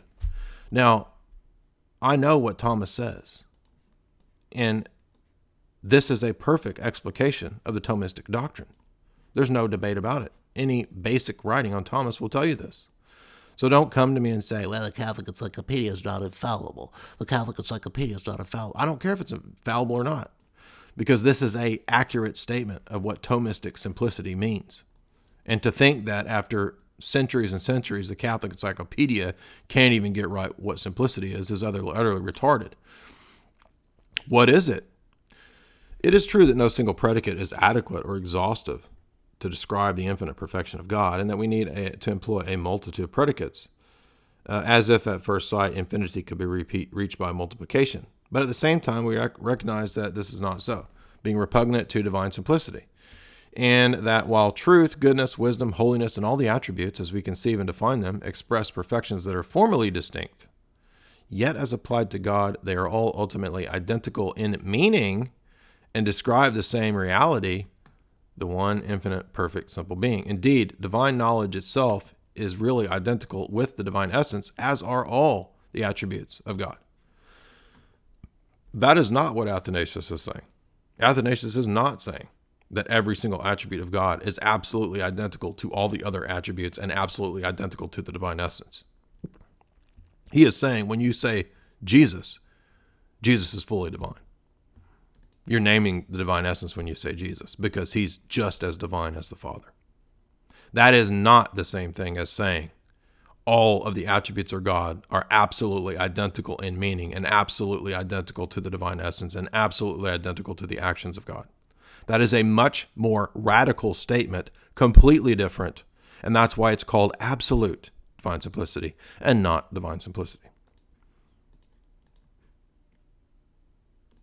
I mean, I've looked at this for 10 years. Don't you think I know what the basic doctrine of simplicity is? Anybody can go. It would take them 2 minutes to Google at the Catholic Encyclopedia what simplicity is. This is it. It's right here. How many Denzinger quotes does it take to show that this is the Roman Catholic dogma? I wrote a whole essay on it. Roman Catholic absolute divine simplicity refuted. And I cited dogmas. I mean, is any Roman Catholic actually going to say that the Catholic Encyclopedia is wrong on this? That that's not the Thomistic and dogmatic? Right? We don't really care whether it's Thomas's dogma. What matters is whether it's the Roman Catholic dogma. And it is. This is the Roman Catholic dogma. They did accept the Thomistic view. Okay. There's no debate about this. Okay, that is not what Athanasius says. And one reason that we know that's not what Athanasius says is because Athanasius' whole argument against the Arians is that there's a distinction between God's will and counsel and God's essence. And this dumb doctrine says there's not. This doctrine leads you to perennialism. This doctrine is why many of your Vatican II theologians don't believe in the deity of Christ. This is why they believe that there's such a thing as Chrislam. This is why all the religions are interchangeable masks for the great supermonad. Because of this. Because of what the Catholic Encyclopedia says about the absolute super simple essence. And St. Gregory Palamas was right hundreds of years ago to say that this dumb doctrine leads to atheism. And guess what? It did. It absolutely did. The whole West became atheist. How many times do I have to make this clear? And by the way, a former seminarian this week who has spent the last several months studying this said, I got it, Jay. It clicked. I see it. And once he read the disputation with Pyrrhus and he saw it applied to Christology, he said, this is it. I get it now. And yes, he left Trad Catholicism Seminary and is now Orthodox. Because he sees this now. Once it clicks, it's over. This dumb doctrine is done. And you realize it's just stupid eunomianism. Now, wait a minute, eunomianism. Well, let's look and see what the eunomian doctrine was. Because all this is a variant on eunomianism. The eunomians were more radical Arians. They said the Arians weren't radical enough because they got the simplicity right, but they're not taking it to its logical conclusion. We eunomians will. And what did they say? Now, this is, again, the Catholic Encyclopedia explaining the system of eunomius. And guess what? It's going to say that all the attributes are identical to one another. What we just freaking read about Thomism. The dogmatic system of eunomius was characterized at once by the presumptions of dialectics. Uh-oh. Have you heard me say that maybe once or a million times? It was also shallow. Yeah, just like the Thomists. His errors concerning Christ are founded upon his erroneous theodicy, which involves the assertion that a God of simplicity cannot be a God of mystery. Actually, that's exactly what Roman Catholic Thomists say to me when they start pulling out syllogisms about the divine essence. I kid you not. Trying to argue me syllogisms about contradictions within the divine essence when we say that God's actions are distinct from his essence. This is exactly what ADS adherents do. They argue that dialectics and that there is no way for God to be both one and to have distinctions at once, as this violates the law of non-contradiction. I probably had 20 Thomists make that stupid argument to me.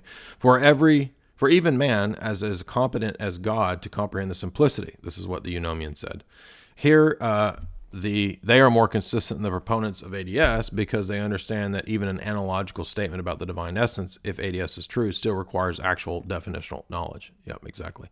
That was the point I just made earlier about you could fall down on two sides of this error. You could say that you don't name or know any of the attributes of God, really, because you're just naming created effects of God within time and space, or you could fall on the other side of the error and say that your definitional sense of naming God is actually naming the divine essence. Either one of those is stupid and heretical, right?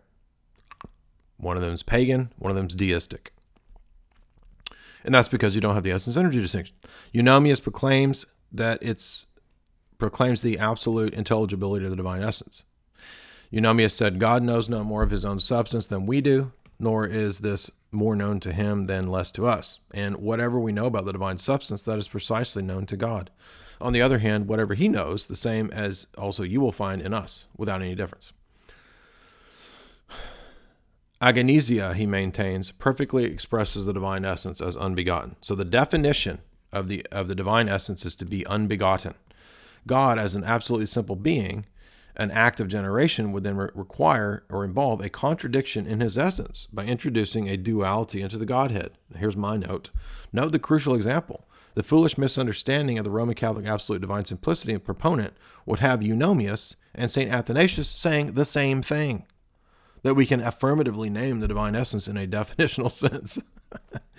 The only difference is that the Roman Catholic ADS proponent would want to define it as son or simple, etc., while Eunomius wants to define the divine essence as the unbegotten. The lunacy resides in the fact that both systems contradict themselves. My argument against the Thomists is not that they are never correct or that they don't make true statements at times, but that the doctrines contradict themselves. The Catholic Encyclopedia continues, the Father is agenitos, the Son genitos. Hence, Eunomius held there must be a diversity of substances. Why is that? Because his absolute simplicity required that distinction means composition. Exactly what these idiots are arguing to me. The general line of this sophistical reasoning against the Catholics was as follows. You allow agonesia to be a divine attribute. Now the simplicity of God excludes all multiplicity of attributes. Consequently, agonesia is the only attribute which befits the divine nature, and therefore it is the only one that is essential to him. In other words, God is essentially incapable of being begotten. right? Because his essence is defined as unbegotten. Hence, it is folly to speak of God begotten and of a unbegotten and of a son also begotten. The one God, agenitos, is also anarchos, and unbegotten and without beginning in eunomius system, and therefore he could not communicate his own substance, or beget even a consubstantial son, as Athanasius would say, right? Consequently, there would be no question of identity of substance or of likeness of substance between Father and the Son. There could be no essential resemblance, but at most a moral resemblance, right? This is what Nestorius would say, right, about Jesus. The Jesus, son of Nazareth, was morally united to the Son of God. For the Son is being drawn forth from nothing by the will of the Father. So Jesus is created out of nothing by the will of the Father, right? By the way, the Roman Catholics say that the Spirit is a product of the will of God, the will of the Son and the Father, which is the Arian argument applied to the Holy Spirit. The Arian argument of the Son applied to the Spirit, by the way. Yet superior to all creation, inasmuch as that he alone was created by the one God to be the creator of the world. Get this part. So he does not share in the incommunicable divine essence, ousia, but he does partake in the communicable divine power, the energies.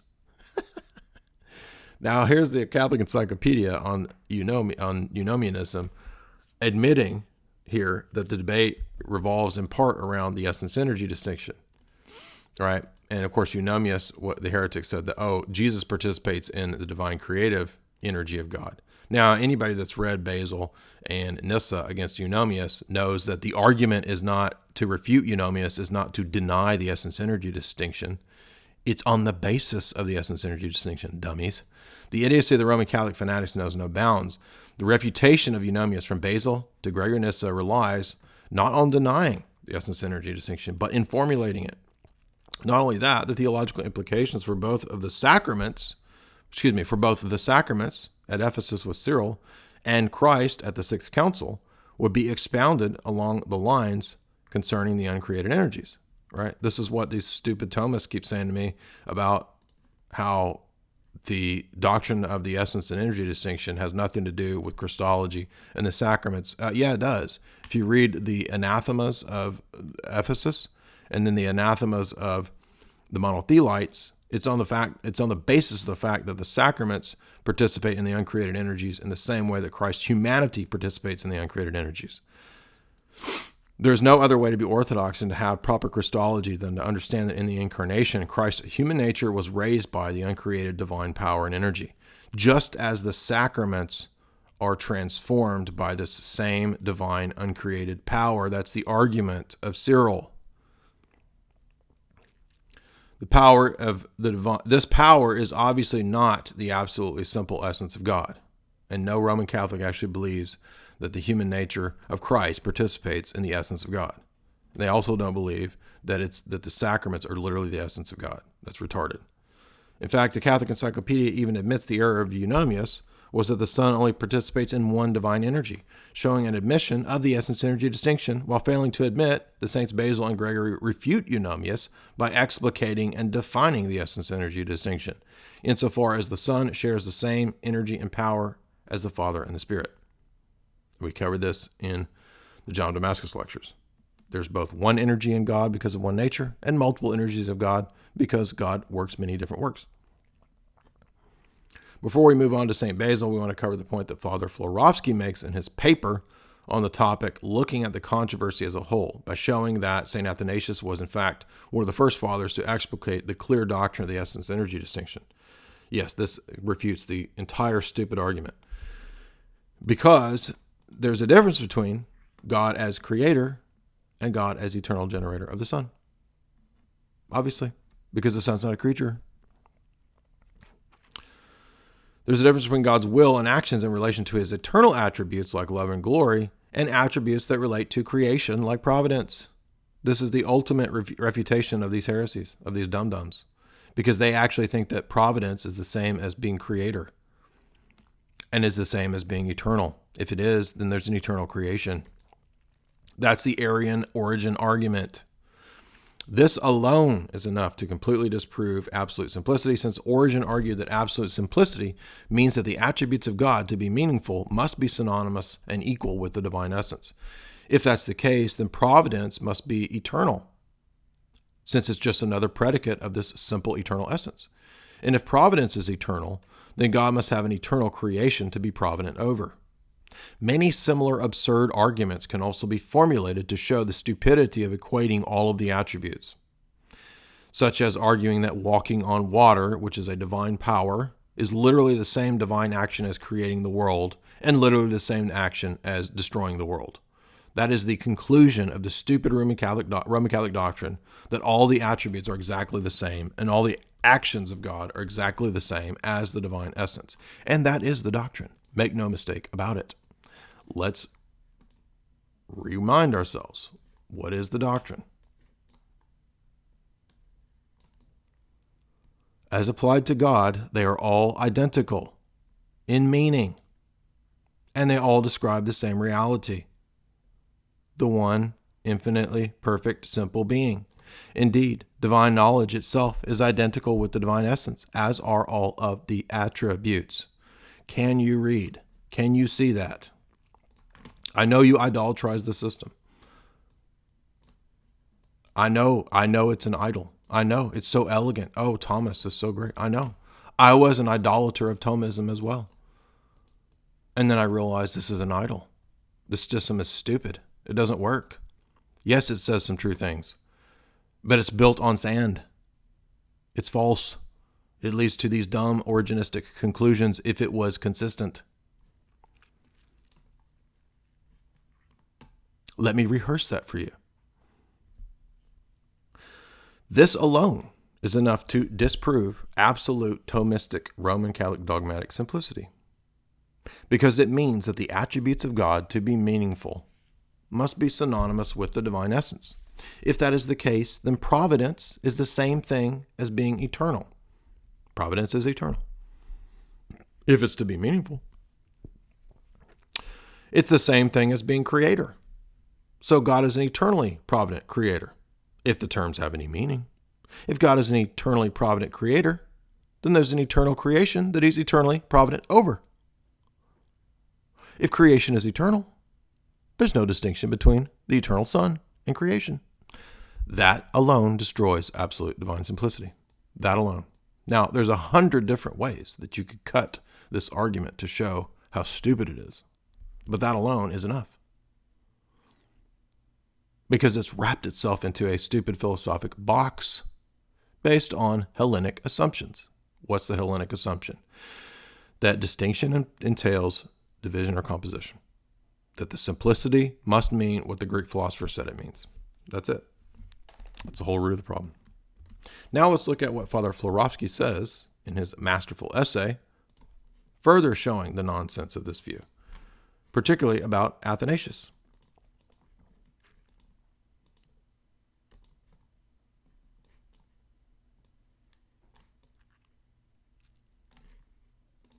This is the argument.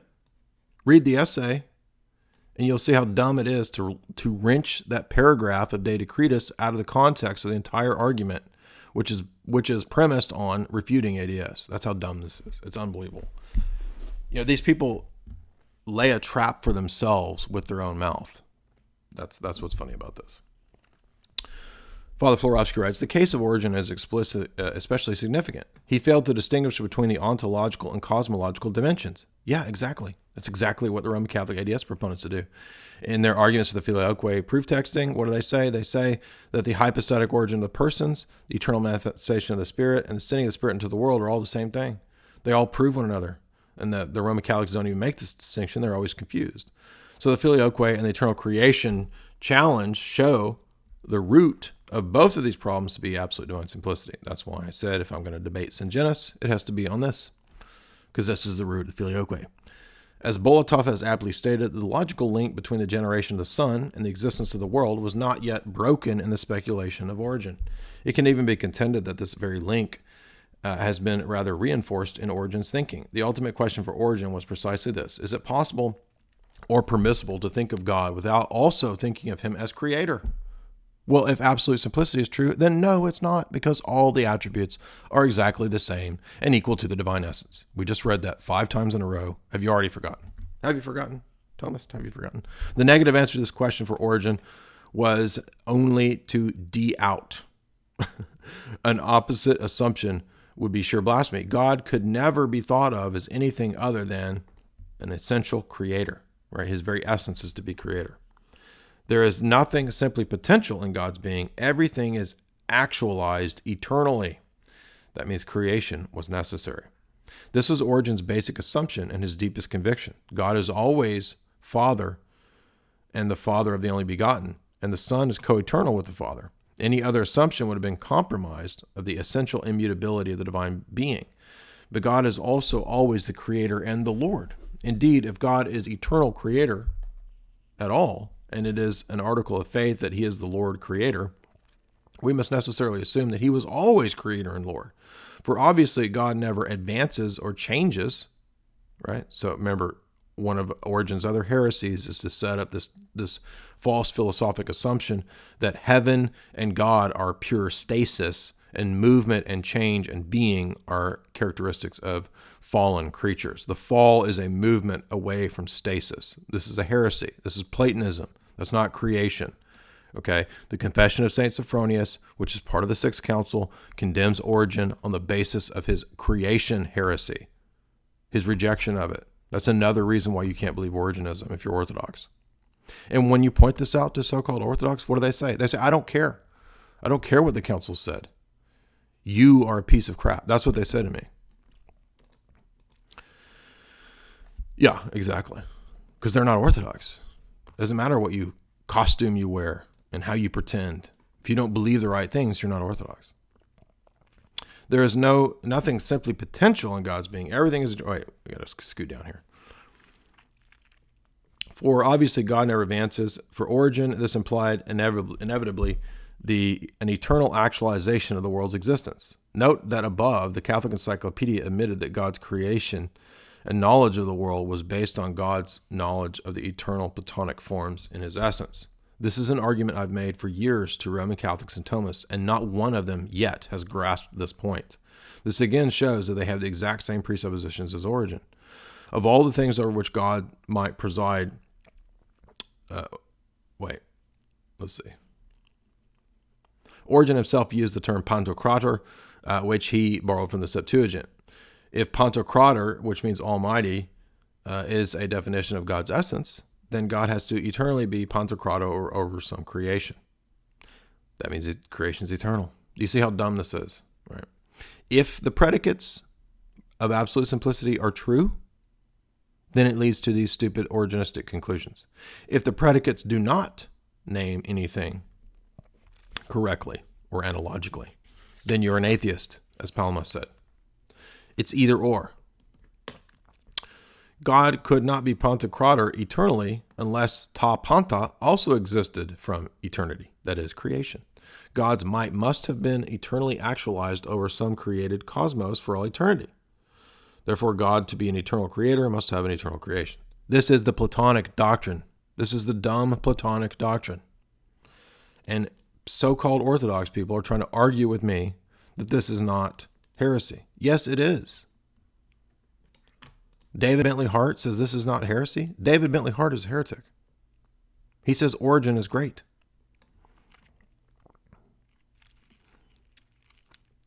This is the argument against the Arians. It's the same argument from Origen regurgitated in a different form. If you read Florovsky's essay, it's clear. And not only that, this refutes the stupidity of trying to make Athanasius into a proponent of absolute divine simplicity. So let's get to that part next. Okay, so let's move down to where Florovsky is actually treating of Athanasius. And we'll see this very clear. Actually, this was all great. I mean, this all worked out. I couldn't have asked for this to work better to show how stupid these doctrines are. I mean, these people laid out one of the best ways to disprove them I could have even asked for. Thank you, guys, by the way. Thank you, all you clowns out there, for for setting me up with very easy things to destroy. Florovsky says, God is much more than just creator. When we call God a father, we mean, this is where he's treating of the Arian thing, right? So he moves on from Origen to the Arians. Before God creates all at all, poloi patouron, he is father, and he creates through his sons. For the Arians, God was no more than a creator and shaper of creatures, argued St Athanasius. They did not admit in God anything that was superior to his will, huperkamenon. But obviously, being precedes will, and generation, accordingly, surpasses will. So, of course, it is but a logical error. There's no temporal sequence in the divine being and life. Yet this logical order has an ontological significance. Trinitarian names denote the very character of God, his very being. They were, as it were, ontological names. There are, in fact, two different sets of names that can be used of God. One set of names refer to God's actions or deeds, that is, to his will and his counsel. The other to God's own nature or essence and being. St. Athanasius insisted that these two sets of names had to be formally and consistently distinguished. And again, it was more than just a logical or mental distinction. There was a distinction in the reality itself. God is what he is, Father, Son, and Spirit. It is an ultimate reality, declared and manifested in the Scriptures. But creation is a deed, an action, a product of the action of the divine will. And this will is common and identical to all three persons in that God. Thus, God's fatherhood must necessarily precede his action or role as creator. For absolute divine simplicity proponents, that is not true, obviously.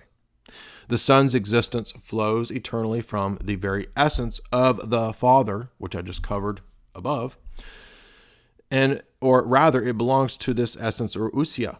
The world's existence, however, is external to God and to this divine essence, and is grounded only in the divine will, that it will to be so. God wills to create. There is an element of contingency to the exercise and disclosure of God's creative will, as much as his will reflects his own essence and character.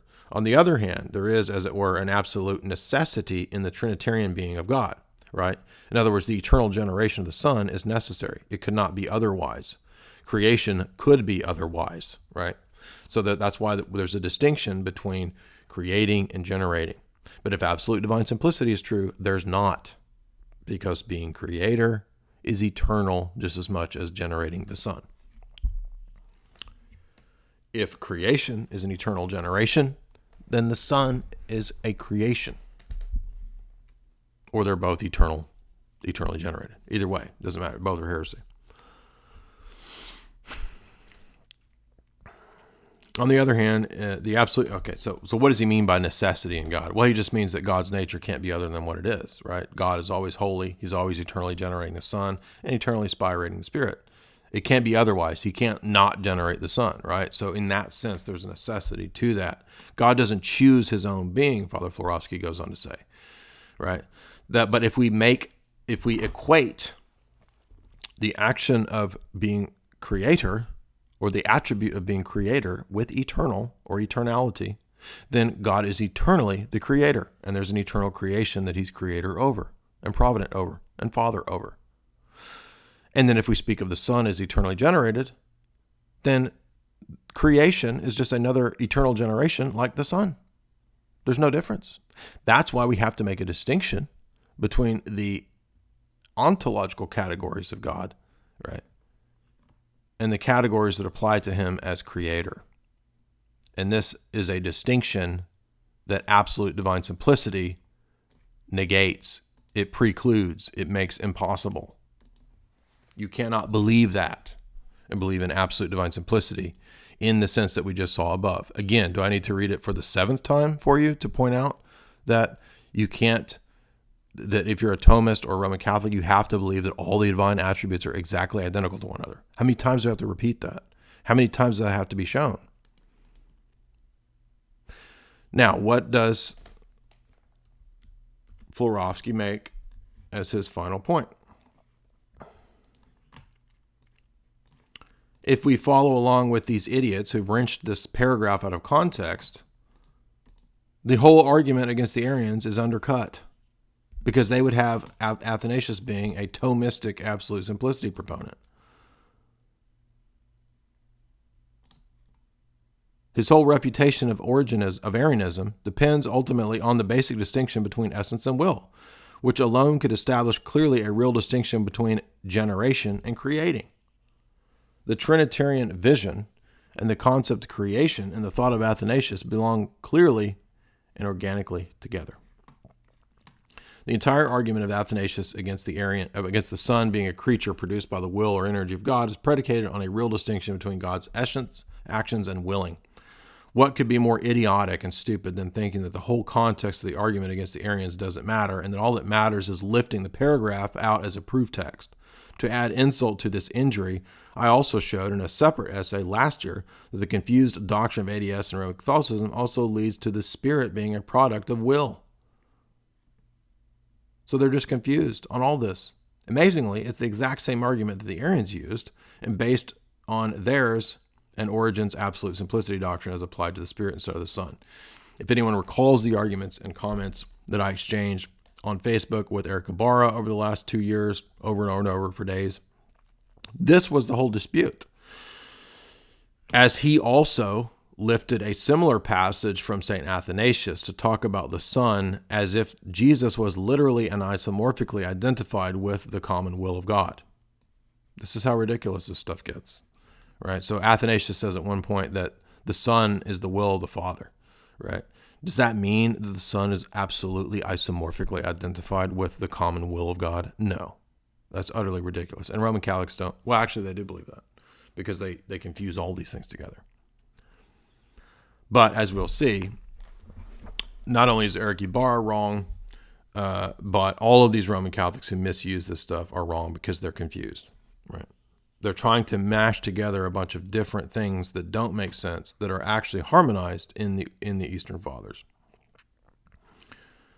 So anyway, I talked about, I'm going to skip the part about, if you want to, you can go read this on your own, but I wrote an essay that did really well, that prompted a lot of this last year. How the Filioque doctrine is the Arian argument about Jesus, but they applied it to the Spirit. And that got like 1,000 shares, and it's on Ortho Christian. It's on a bunch of different places. And actually this essay alone started a lot of people converting. But then what happened was, Eric Ibarra said, just like the De Decretis paragraph taken out of context, but look, Athanasius says the Son is the will and wisdom and power of the Father. Yeah, that's called manifestation, right? That doesn't mean they're isomorphically identified, okay? Jesus is not literally the will of God. And the Spirit is not the product of the Father and Son's will. That's retarded, okay? But that's literally what Ludwig Ott says the Roman dogma is, okay? But we're not going to talk about that right now. Let's get back to this discourse with the debate about the Arians. One last part about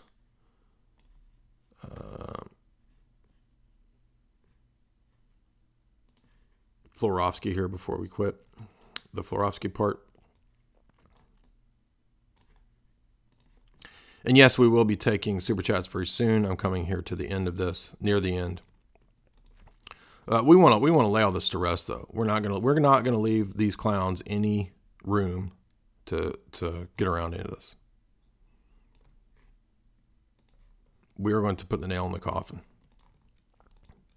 So in the latter part of the discourse, St Athanasius discusses at great length the Arian contention that the Son was begotten by the will and deliberation of the Father. These terms, protest St Athanasius, are out of place. The Arians simply attempt to hide their heresy. Hold on a second, I gotta plug the computer in. It's starting to die.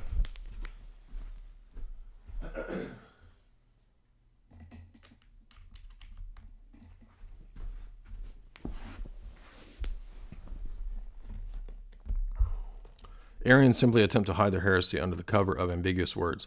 St. Athanasius suggests that they borrow their ideas from the Gnostics. Interesting. Yeah, because the doctrine of absolute simplicity is Platonic, and Platonic doctrines are the root of Gnostic doctrines. St Athanasius contends the Arians claim that the will and deliberation of the Father precedes the generation of the Word. We'll skip down. We already read this kind of stuff. St Athanasius retorts that only shows their inability to grasp the difference between the being and acting in God. Thus, absolute divine simplicity is not true, clowns. God does not deliberate with himself about his actions and his own being and existence. Indeed, it would be absurd to contend that God's goodness and mercy are just voluntary habit and not a part of his nature. Thus, absolute divine simplicity is not true. But does it mean that God is good and merciful unwillingly? Now, what is by nature is higher than that which is by deliberation. The Son being the offspring of the Father's own substance, the Father does not deliberate about this, since it would mean that deliberation about his own being. God is the Father of his Son by nature and not by will. Whatever is created, however, is indeed created by the good will and deliberation of God, by God's free will. But the Son is not a deed of his will like creatures, but by nature, offspring of the Father's own substance, God the Father. It is insane and extravagant to put the idea of will and counsel between the Father and the Son, according to St Athanasius. And one last quote here with Florovsky, and we'll be done with this. I think we need to talk about eternal manifestation too.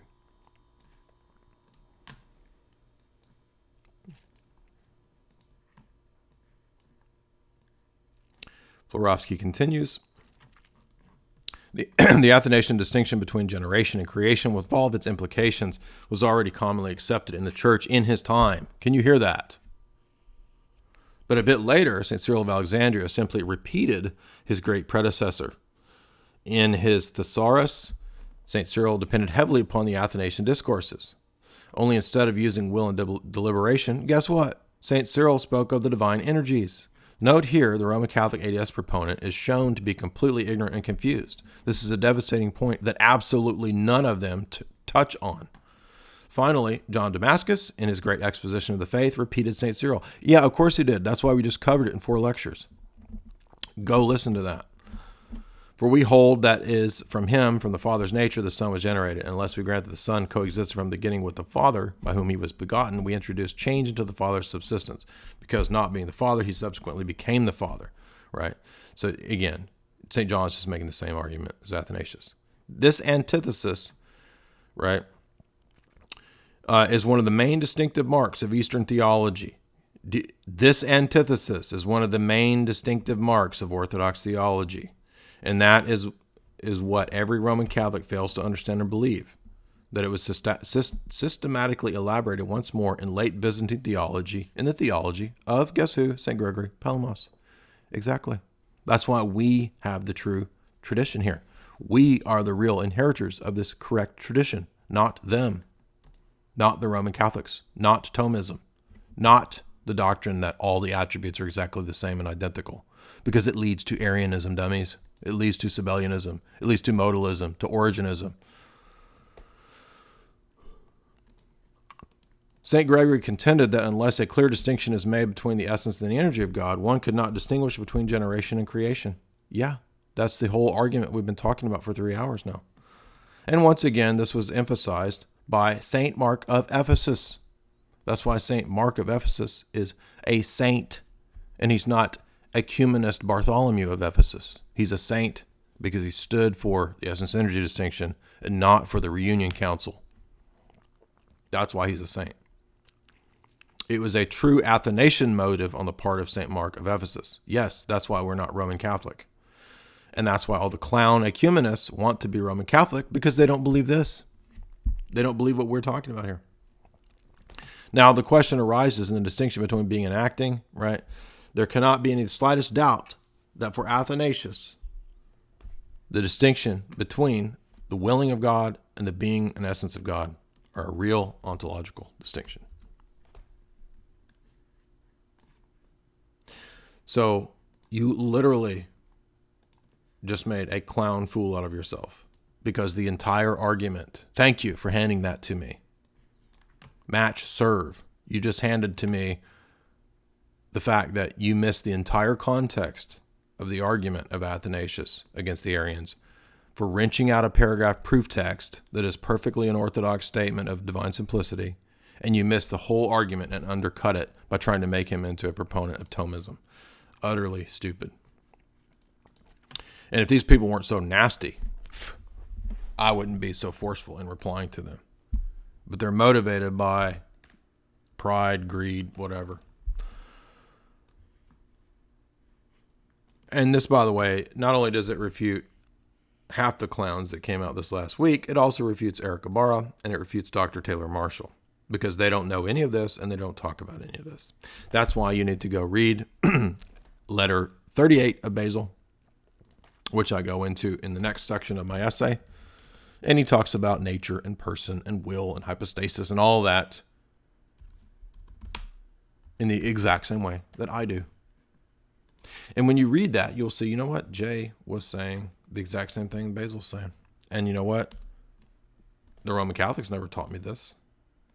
I see it right here before my eyes in Basil. Why didn't they talk about this? Basil's making all the same distinctions that Jay did in letter 38. In letter 234, he makes the essence-energy distinction. How come my priests, who claim to be the holders of all divine truth and similitude and blah, blah, blah, when they're not participating in interfaith Chrislam services, why didn't they tell me about this? Oh, because they haven't actually read that. That's why. They haven't read Basil. You think your priest has read Basil? Now, maybe you have a priest who's a specialist in Basil. Maybe. There's a few of those. But I'll guarantee you most of them have no idea what we're talking about here. They have no clue what any of this stuff. They don't know what the essence energy distinction means. I would venture to say 90% of Roman Catholic priests have no idea what this is, even though they went to their 8 years of gay seminary. They don't know what this is. What are you talking about? But I know what it is. And the reason why people are getting so mad is because this is right. That's why they're getting mad. Now, in the rest of my essay, I go on to talk about the Council of Blachernae, which is one of the medieval, quote, Palamite synods that confirmed the doctrine of eternal manifestation. Now, this is a whole other Trinitarian aspect of things that you can go into in my essay. And then I conclude my paper with a lengthy quote from the Triads. Okay. And again, we did a whole talk on the Triads. So I do entire talks on these books. The people who are the haters, they've never even read these books. Okay. They have no idea what they're talking about. How does Palamas, to the philosophical objection that he was introducing a second lower God besides the unique Godhead? Palamas replied over and over and over that no multiplicity of divine manifestations could affect the unity of God, for God is beyond the category. Now, the idiocy of the Roman Catholics is that Palamas is on their freaking calendar, and they don't even know that. And then when they find that out, half of them, that was an action after Vatican II. I don't accept that. Yeah, well, if you read John Pontrello's book, you will learn that Sedevacantism doesn't work because you can't believe in the office of the papacy without the living magisterium and without his actual human successors. And the brief periods of interregnum have nothing in common with a 60-plus year Sedevacante. Okay, so Sedevacantism collapses under the fact that you cannot believe in a Roman office of Peter that you're somehow united with when you're not actually united to anything, because you're amongst a bunch of Episcopi Vacante clowns that don't even have priests and bishops half the time. You're not united to anybody, right? Now, I can understand there being no bishop. Like if you're in the Orthodox world and you live in like some communist country or some really corrupt country, or you're in China or somewhere and you learn about Orthodoxy and maybe you read the Bible but you don't have any church, that's one thing, right? Or maybe in America when we get forced out of the churches or something because we actually believe what the last 1,000 years of the church said, it will be tossed out of the churches and we won't have a church. But it kind of makes sense in the Orthodox perspective because it's not a top-down system all based on the Bishop of Rome. But guess what? This doesn't make sense in the Roman Catholic system, because in the Roman Catholic system, you have to be united to the Pope over in Rome, that guy. You have to be united to the living magisterium. And according to Vatican I, and according to the definitions of the papacy in the encyclicals, there's no such thing as an empty office of Peter that you're united with for many, many, many decades that doesn't have an actual successor in it. So John Pontrello is absolutely correct in his book, and this is a separate, devastating argument that completely destroys Sedevacantism. So you either have to be in union with Frank or Roman Catholicism is not true. It's just that simple, right? And you can follow however many episcopi, vagante, clown, kook, spooks you want, and you can drive yourself mad doing that, or you can drive yourself mad being in union with the demonic character of Frank in Rome. And what's the answer here? Well, the answer is that neither of those is true, right? But obviously, it's not, I mean, again, you could have this idea of there not being a church or bishop much easier in Orthodoxy than you could in the goofy system of Roman Catholicism, which is a complete top-down house of cards.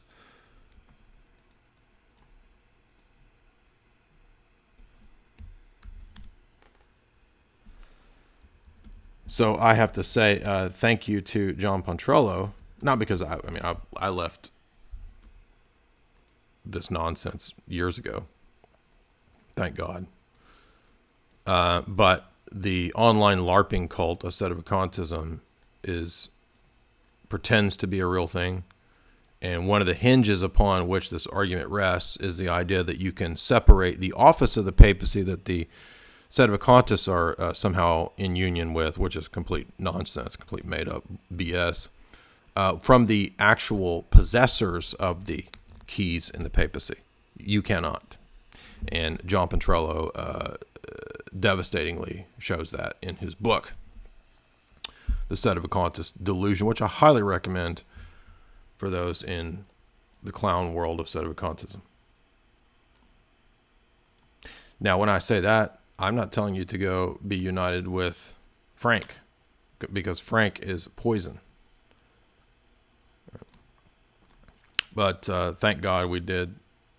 I think Pontrello did become Orthodox. So, and you'll notice he says in his book how Vatican II and Sedevacantism actually point the way to Orthodoxy. Yeah, they do.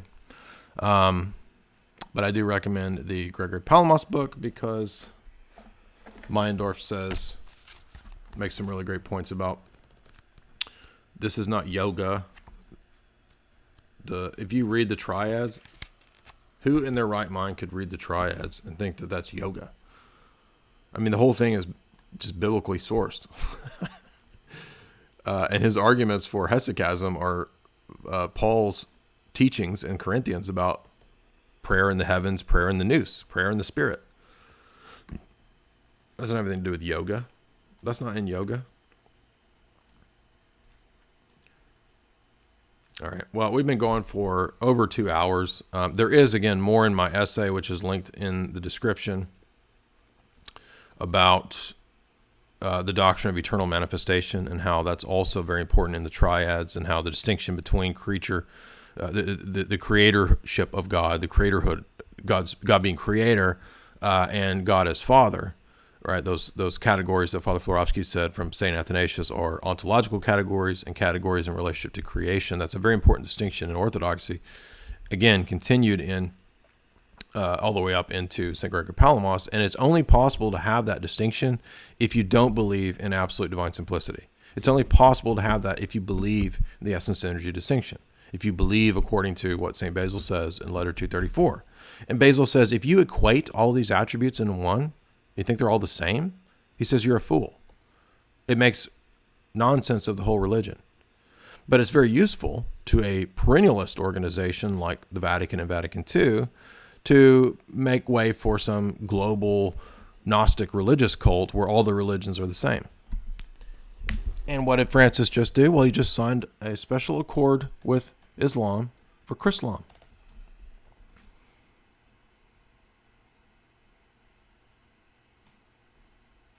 So you can read the rest of my essay where I go into the doctrine of eternal manifestation. Roman Catholics have no idea what you're talking about, even though it's in the Vatican Clarification on the Filioque, which admits my points. That's in the rest of my essay. Now we will get to the super chats. I just need I need a brief bit of coffee. I have rambled for 2.5 hours straight, nonstop hardcore. My throat's really dry, so give me about 20 seconds. I'm going to get some more coffee, and we'll read some of these super chats.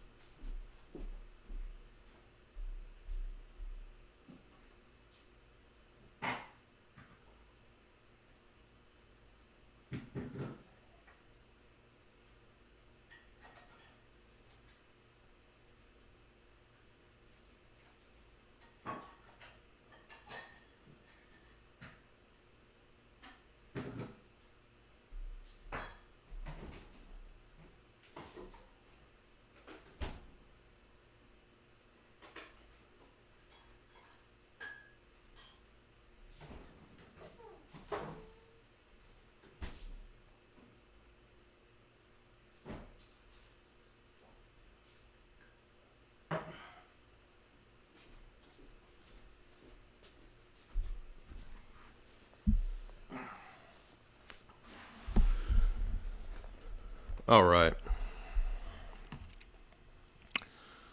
We got some super chats here, and feel free to send some more if you want. Support Jay's analysis. Sadvorian, $5. Thank you, Sad. Unable to find the tutoring link. It's the Patreon link. So, you can either just message me directly on Twitter or whatever, or you can just click on the Patreon link and you can set up tutoring that way. So at the website, there's a Patreon link. You can do it that way. So thank you for that. Sandovrian. Cole Robbie, $9.99. Thank you. Why exactly did Farrell leave Orthodoxy after the immense amount of work that he put into it? Did he find a flaw, or did he reject it because of church drama? Have you discussed it with him? I think it was probably more of a church drama issue. But, I don't really go into other people's, issues of why they had problems, but I think it was probably church drama, and then, he kind of preferred more Platonic views of things, I guess you could say. But beyond that, I don't really know. I haven't talked to him in 2 or 3 years, so I'm not sure where he's at now. I haven't kept up, but Meloon M, 2 A's. Thank you for those 2 A's. Can you read Slavonic? Is your spy tier too low? Yeah, see, I don't know Russian. I took German in college, and I got decent grades, A's and B's. But that was like 10 years ago, so I don't even really remember my German. So yeah, that's another thing that dum-dums don't know. If you don't know languages, you're probably not going to be a spy. And I'm not very well-trained in other languages, so I'm not a very good spy in that regard. Brandon Thorpe, $20. Thank you. Save the Czar. Amen. Yeah. Thank you very much, Brandon. Big supporter of the show. Always love seeing you in the chat. Much thanks. God bless. Misty Ernst, thank you for that $1. Appreciate that. Big ups, big ups. John Holloway, $10. Drastically off topic, but would Orthodox theocracy allow and criminalize most of the films that we watch today? And is there such a thing as lying for a good cause even today, like Rahab? Well, that's a topic that's debated in the Fathers. I don't take a legalistic view on whether there could be justified lying. I think there's a debate where St. Augustine has a long debate with himself about whether there could be justified lies, and I think he comes down to the conclusion, no, that you never could. I don't buy that. I think that's a little too legalistic. I think we see in Scripture righteous characters engaged in instances of justified subterfuge, where David disguises himself as a madman. He does that. Samuel disguises himself, so I don't think that all deception like that is wrong. You have spies in Israel. Spying is not always necessarily wrong in an Orthodox state. the Russian and Byzantine state were famous for spies and espionage. Modern espionage comes out of Byzantium, actually. So I wouldn't say it's completely always wrong, no. But as to the movies, I think that the Orthodox spectrum would probably have something similar to what the Catholics had with the code, whatever that Hayes Code or whatever it was. I guess ideally it would probably be something like that. But those are good questions. I don't actually know off the top of my head what the positions would have been in Orthodox countries on specifics of movies. But it will be, if we can get to that point, that would be a good thing, wouldn't it? If we could get to the point where we could try to clean up the arts, that would be a good thing. Jay Stam, thank you, Justin, for that. $10. While on the subject, do you mind commenting on them and the incessant claims of... Yes, I'm glad you mentioned that. And that is what's covered very well in this John Petrello book. So I highly recommend the John Petrello book. And he sent it to me a long time ago, and I got a few chapters in and ended up getting distracted. And it was actually the last week I dove deeper into John's book. And I, having been in the circles of the Sedas for a while back in my 20s and being attracted to that argument, the logical aspect of it, there was a lot of problems, obviously, that I think, for me, the difficulties in leaving it were primarily when I started looking at, other theological traditions, the Eastern Church and so forth. So I kind of left the Roman Thomistic world as a result of the essence synergy question and ADS. But I had never seen the argument that John presents at the end of the book, where he talks about, or towards the end actually, where he talks about the fact that you actually cannot separate the office of the papacy from the other four key marks of the papacy, which is the living magisterium, right? I'm going from memory. What is he? He lists hold on, I'll get the book. I'll tell you what he says.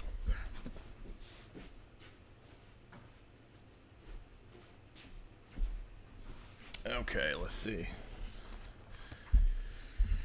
Yeah, in order to maintain the Seda position, you have to divorce the office, the so-called mystical, quote, office, right? Because in the interregnum period, there's no pope, so we're united to the office of the papacy just like then.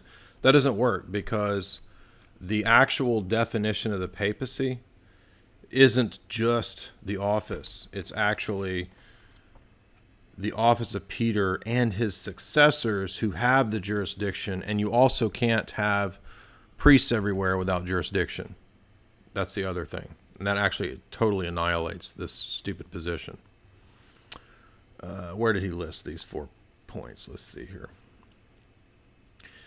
The other point, too, is the indefectibility. I mean, this essentially destroys indefectibility. And I know that the Sedas all think they have a response to this, but they actually don't. Because their response is, it's just been vacant for 60, 70 years. It'll never be. But that's the thing. It can't be fixed. It'll never. Mary's going to come and right. Okay, here we go. 5 key points that are dogmatic. This is page 128. Peter's primacy in the Roman dogmas is the underlying basis for the unity of the church. Okay, not just the office itself. That primacy is permanently bound to Rome. The office of the papacy is the position of the primacy. The Roman pontiff must fill and exercise that office. These points are all in a symbiotic relationship in the Roman Catholic dogma. Yeah. So what the Sedas have to do is invent an invisible church version of Rome, just like Protestants and Calvinists have the invisible church that they're in unison with. And they're not actually in unison with an actual Roman See. Right? But that's Schism 101. Yeah, that's exactly what the Calvinists say. So you can't have unity without the actual successors and the operation of the keys and jurisdiction. All of that can only be had in unison with the successors to Peter. And that succession, according to Vatican I, does not die until the return of Christ. In Roman Catholicism, in Seda, it's been dead for 60 or 70 years. And that's when the point in which they turn to an end times cult. And they say, oh, but it's the end times, and that's all different, and it's until the end of the world, and now it's the end. No, it says until Christ returns. So they actually deny Vatican I, which is ironic. So that's another key argument. Now, I had heard when I was a Seda, I had heard that point about, well, what about the successors until the end of the world? But I thought, well, that just must mean, up until the time of the end. But no, it doesn't just say that. It's not just until the time of the end. That's what the Sedas have to make it be, right? And that's why they're all schismatic, by their own definition. Okay, I'm not saying Roman Catholicism's true. I'm saying if you're going to be Roman Catholic, you got to be in league with Frank. There's no other way around it. And if you're in league with Frank, you're in league with spiritual cancer, because Frank is obviously not a Christian, and everyone can see this. So the Sedevacantists are both wrong and right, and the Novus Ordos are both wrong and right.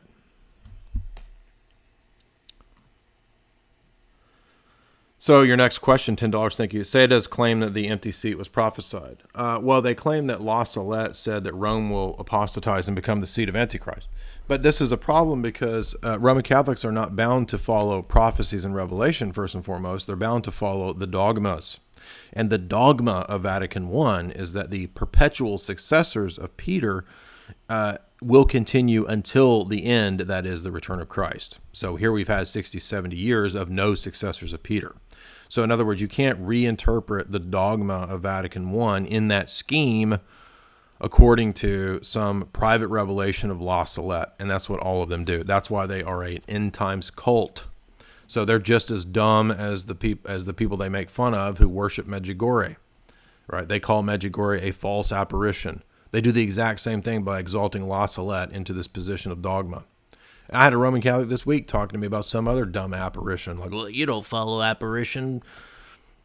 Milky Tits. Don't you know the Milky Tits appeared in 1904 in the land of Croatia and blah? No, come on, get that crap out of here. You're not going to convince me with some garbage Roman Catholic superstition apparition.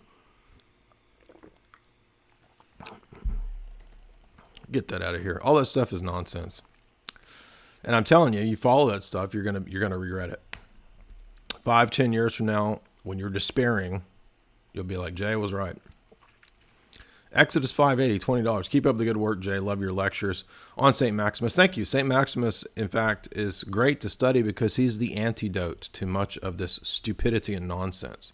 St. Maximus is the antidote because he shows us the cosmic scope of Christ's redemption, incarnation, resurrection, and transfiguration.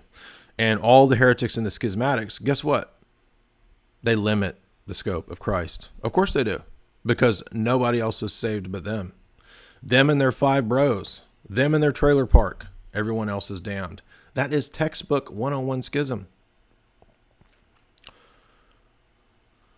Gabriel R., $5. Are the energies of God infinite? If yes, does it place his essence beyond the infinite? Well, I would say that there are multiple types of infinities. In fact, even mathematics shows us there are multiple types of infinities. So there are created infinites. For example, a being can come to be in time and space, a creature that will continue on into infinity. Amongst the medieval theologians, this was called aveternity, the medieval scholastics. But there's nothing wrong with that term. I think St. John Damascus speaks that way.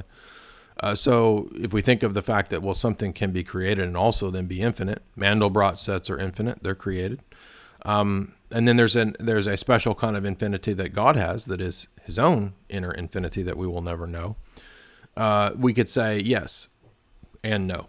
So there can be created infinities and there are uncreated infinities, I would say. Sean Hutchison, $5. Jay, after the Son takes on human nature, does the Son remain only a divine person? Oh, great question. Correct. He remains only a divine person, and that is the essence of St. Cyril's view. As Orthodox, we absolutely hold this view. And in fact, this is also important in refuting Western theology, Because whether Western theology meant to go this way or not, they did go this way. Wherein, yes, they tend to view the incarnation as an addition problem, like Jesus plus human nature equals divine Jesus, or Jesus plus human nature equals human person. No, so for us, that is Nestorianism. There is no human person in Jesus at all. There is only a divine person. And as we see in the Fathers, the second person of the Godhead is the sole subject of all of the actions of Christ, all of them. That is crucial for our position. That's also why penal substitutionary damnation atonement is not true. There's a sense in which you could say Christ is the penal substitute, which I covered in the John Damascus lectures. But as you read Epistle 38 of Basil, you'll see that he points out that there's absolutely no way in which one person in the Godhead could be divided or separated or will the damnation of another because of the perichoresis. They indwell one another. So likewise, in the incarnation, the second person of the Godhead assumes impersonal human nature, and he forever is the sole subject of all those actions, even into all eternity. When we're hanging out with Christ, all eternity, there's only one divine person there and an impersonal human nature that he assumed. It's a fully human nature, but it's not a human person. And that's what makes us Orthodox and not Nestorian and not Calvinists. All right, so if you get a chance, get these two books. Read the two essays that we have linked. And that should, if you do your homework, if you guys want to do your homework, I think a lot of you guys do, clear up most of the key objections of Clown World this week. This week in Clown World news. Clown World goes insane over the theological propositions of Dyer. Don't listen to the clowns. Don't worry about the haters. Don't worry about them. Who cares what some clown with 100 subscribers, 200 subscribers says? Who cares what guys in trailer parks say? I don't care what they say. Thank you to Amid the Ruins, because we got some disses on my show music. I don't make the show music. I didn't make Dyer Wave. That's not made by me. So if you're a boomer and you're too boomer tiered to appreciate synthwave and retrowave and vaporwave, then I feel sorry for you, son. I got 99 problems, but you ain't one. God bless you guys. Thank you for all the super chats. Do your homework and say your prayers. Take your vitamins, kids. Right? Was Mr. T say? Treat your mother right. Treat her right. Treat your mother right. Read your Bible. And like and share and all that stuff. So thank you guys for the super chats. Good talk. Hopefully we laid to rest and annihilated, put the nail in the coffin on these goofuses. And I'll talk to you very soon.